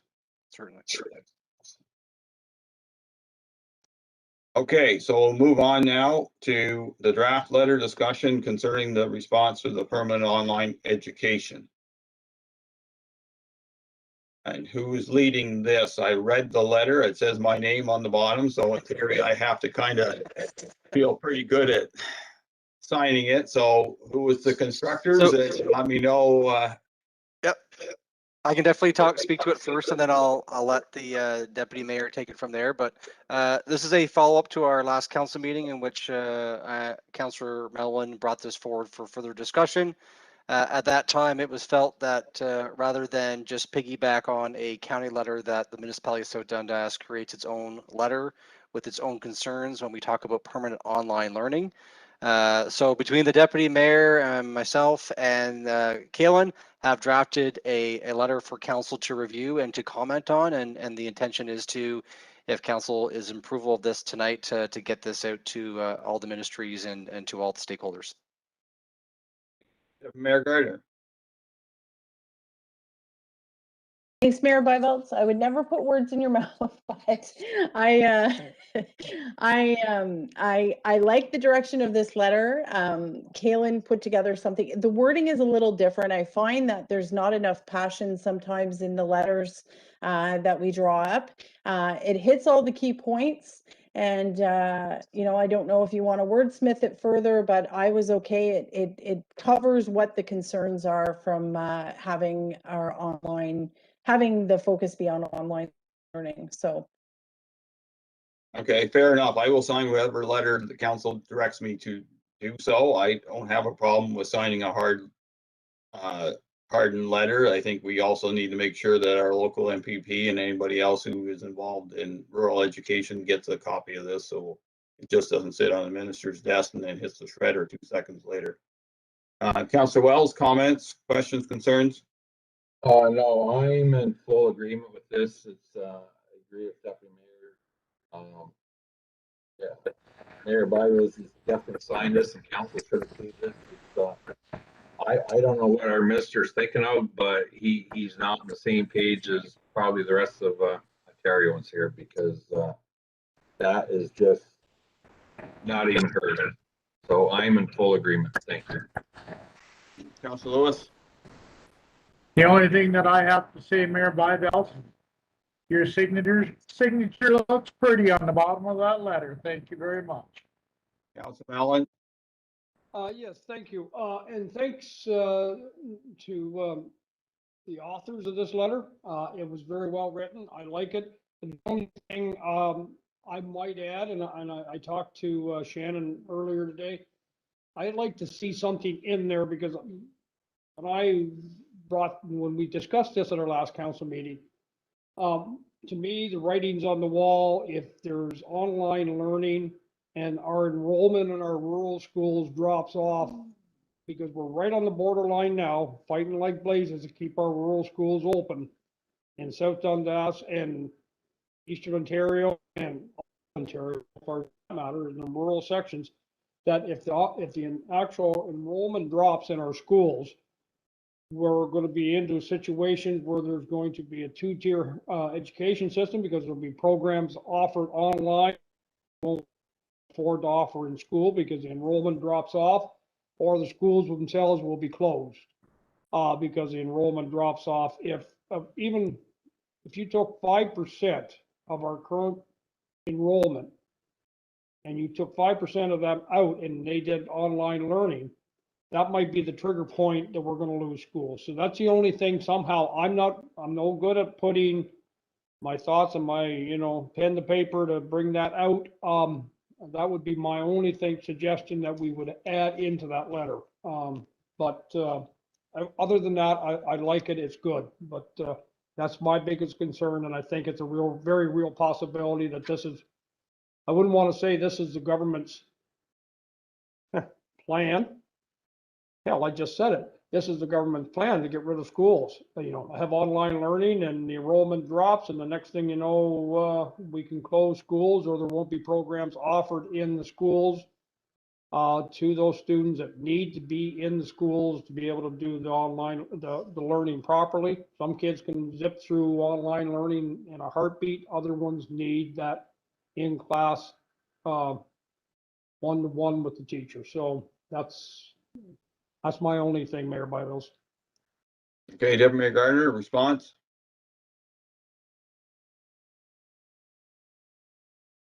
No, Councillor Mellon makes a good point. I think in this letter, I don't know, Councillor Mellon, if you saw the school board came to the counties and we had a lengthy discussion specifically about the impact of online learning on rural education.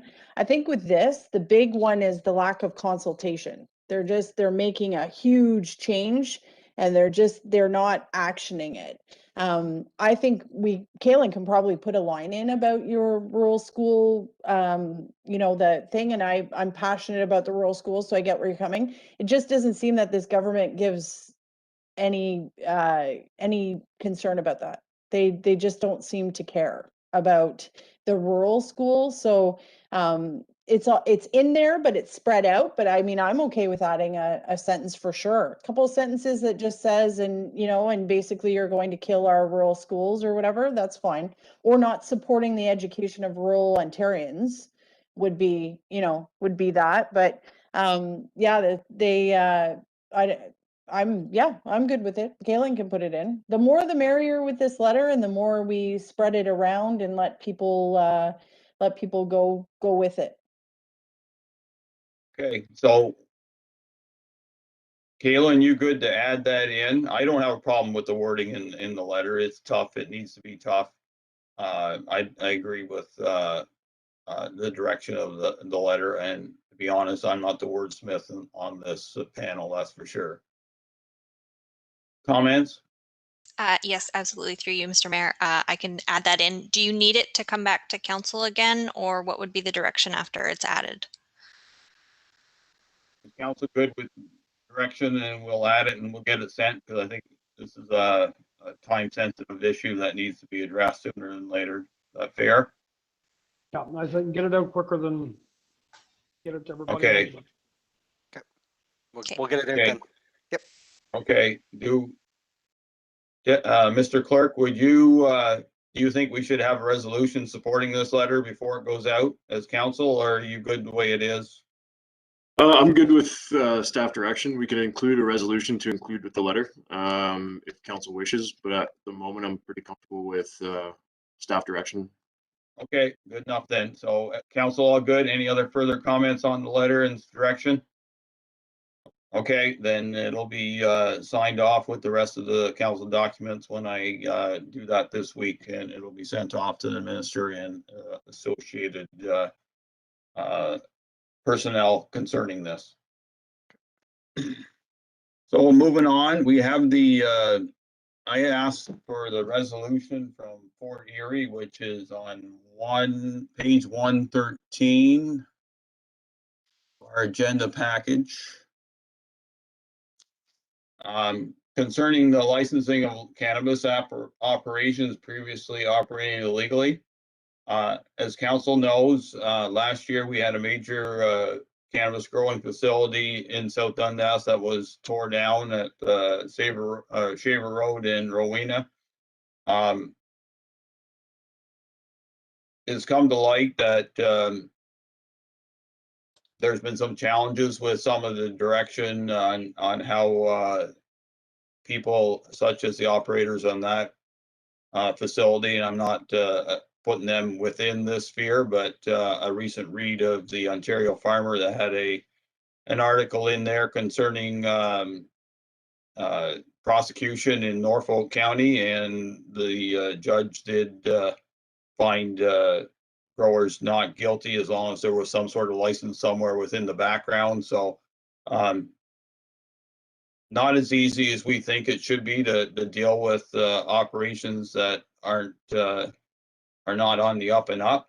And I think we need the federal government to pay attention and enforce their rules. And I think supporting the resolution from Fort Erie addresses it to the best we can, and not doing so after last year, I think is not really regarding the reality of the situation. So with that, I'll ask Mr. Clerk to read the motion, and then I'll look for a seconder, and then we'll go from there. That council supports the town of Fort Erie's resolution regarding licensing of cannabis operations previously operating legal. Okay, so to be honest, I'm looking for a mover and a seconder of that motion. Councillor Mellon and Deputy Mayor Gardner. Any comments, questions, concerns, Deputy Mayor? Fully support this. Thanks, Mayor, for bringing it forward. Councillor Wells? Fully supported, Mayor. Good for bringing it forward. Thank you. Councillor Lewis? Fully supported. Councillor Mellon? Ditto, fully support one more mechanism to try and control these things. Okay, with that, then I'll call the vote. All those in favor of the motion? Opposed, if any, motion carries. Thank you very much, council. I think it's important that we support municipalities that have same challenges as we do. So I also added on the agenda this evening, I hope you can hear me well, because I have some reading to do and it's on my other computer. Here we go. So over the past, and it concerns the Iroquois water tower. So I'll read a statement, and then I have a letter to read, and then I have a bit more to add on, and then I'll look for any council thoughts or concerns concerning it. Over the past month, we have had a group of citizens represented by Terry O'Reilly and others that do not agree with the majority of council's position on what should be on the water tower in the village of Iroquois. In that respect, I reached out to Grand Chief Adam Benedict of the Mohawk Council of Akwesasne for an opinion from their point of view. He brought the issue to his council, and the following is their response. And I will read the letter. The letter is addressed to myself, municipality of South Dundas. Shikon, greetings, Mayor Bivels. Thank you for your email of June 1st, 2021, and the condolences you sent as we continue to heal from the traumas of the past brought on by Canada's residential school legacy. Mohawk Council of Akwesasne has discussed the village of Iroquois' continued use of an Indigenous chief on their water tower. We understand that the municipality of South Dundas has operated the tower since 1998 and is now in the process of refurbishing it with a new paint job and lettering, and that your council has decided to discontinue the use of the image of an Indigenous chief on the water tower, as it was felt to be an appropriation of Indigenous culture. You've asked for our position on the decision made by your council. While the Mohawk Council of Akwesasne appreciates the connection of our two communities have to the region, the Indigenous chief image being used on the water tower is not at all representative of the Mohawk community of Akwesasne. The image depicted represents a plain style Indigenous man, and its use is not appropriate to represent the Mohawks of Akwesasne or the larger Iroquois Confederacy. Sadly, it was a common practice in the past for such a late 1800 stereotypical imagery to represent all distinctly and culturally different Indigenous peoples of North America. We support the decision made by your council to discontinue the use of the Indigenous chief on the town of Iroquois water tower, and further encourage you to discontinue the use of this imagery if it exists elsewhere as well. Shaken, peace, Adam Benedict, Grand Chief.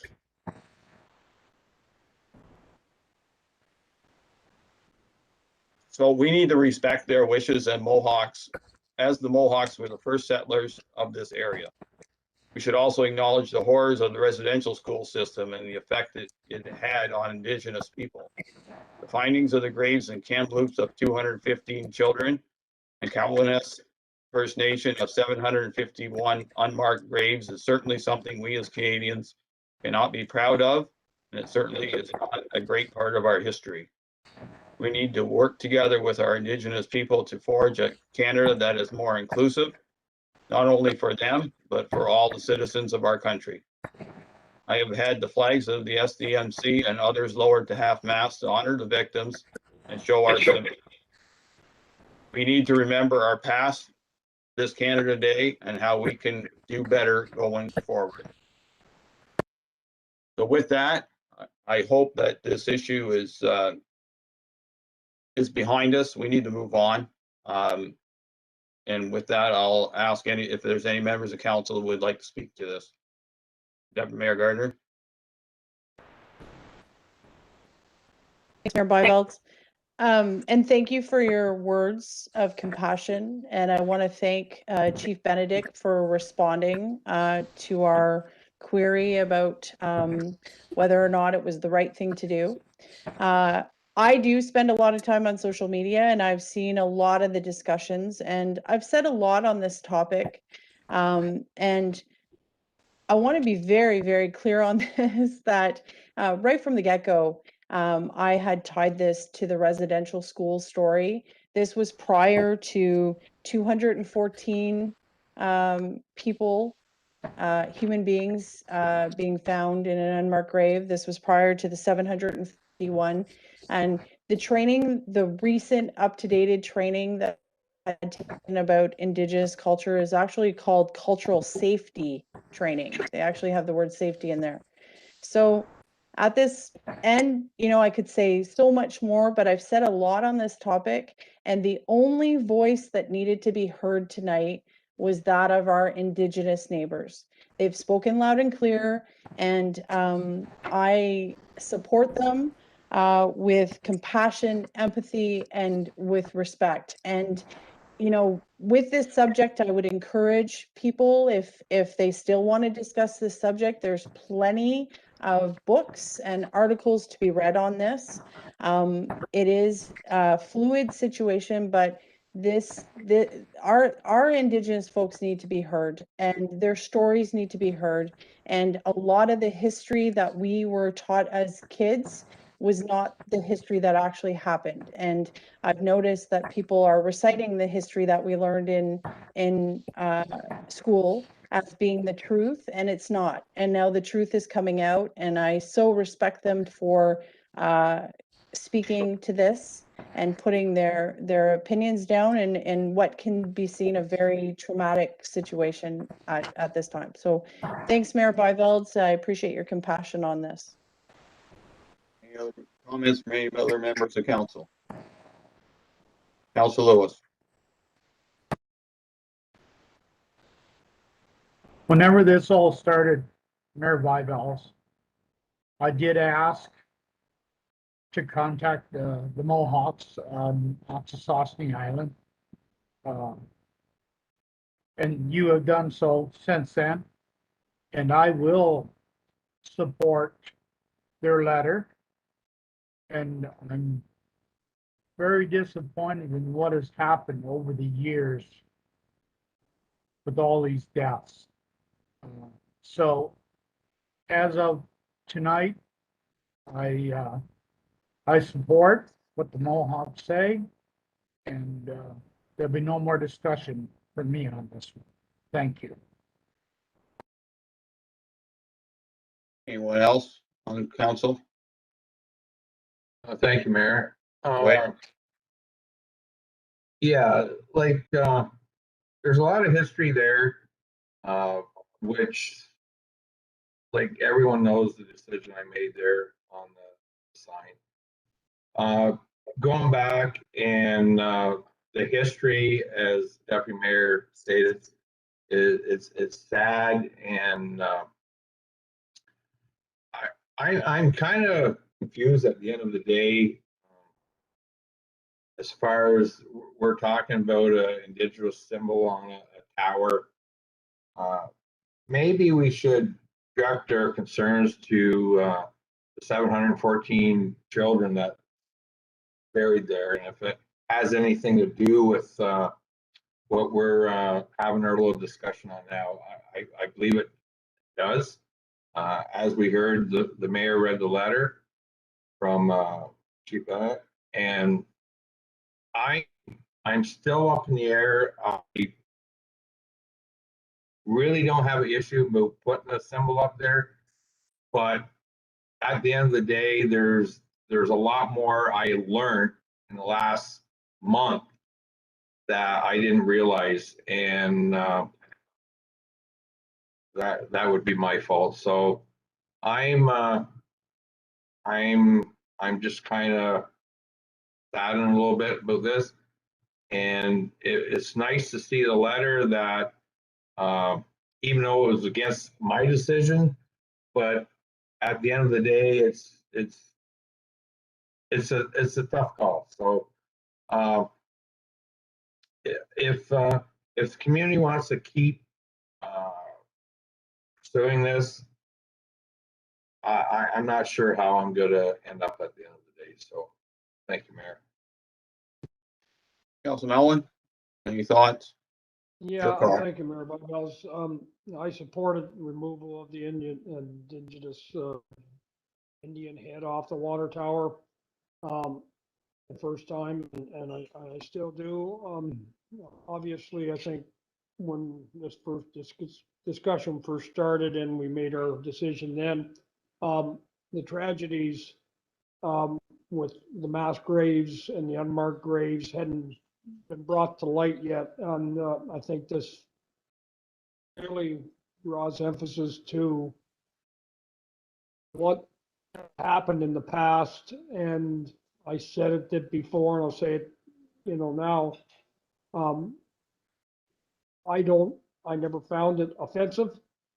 I never looked at it in a demeaning way, but that's pretty easy for me to say because I'm not of indigenous heritage.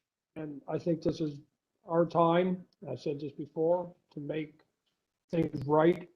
And with everything that's come to light in the last couple of weeks, it just emphasizes that more so than ever. And I think, we made the decision by removing the Indian head from the water tower, and I still stand by that. Okay. Anything further from any members of council? Mayor Gardner? Yeah, I would encourage, I'm kind of surprised at the municipal level that we don't receive more training on this. I think that having gone through this discussion, read the comments on social media, having my own personal experiences with folks that are from Oksosny, as well as going through 2 days of fairly intensive training as a public servant, a current public servant, not one from 20 years ago. I would say that we should consider having a broader understanding of this. And I've already spent a lot of time on the training, but I think you can learn more. And one of the things that I just like to highlight is the fact that the numbers of bodies that are being found are new to the white people. Our indigenous people have been saying this for years, the horrors that were happening at the schools, and nobody listened. So I just think that if there's training to be had, I think that municipal leaders should consider it. I think that I'm not looking to change anyone's opinion, but I think additional information is always important.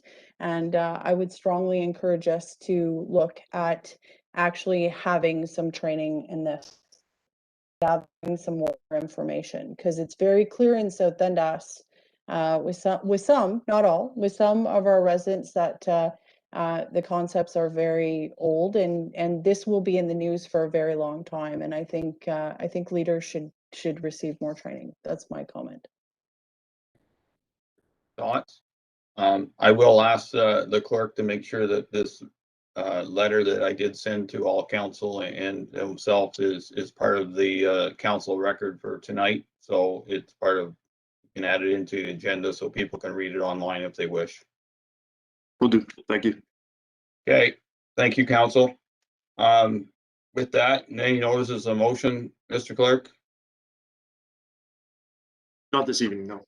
Okay, and we do have a closed session with staff, so I will, at this time, will thank council for their work so far. I'd like to thank all staff for their advice and reports.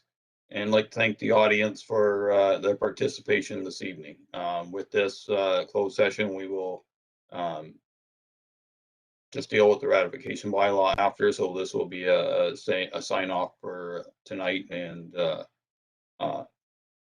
thank you for participating. Mr. Clerk, please.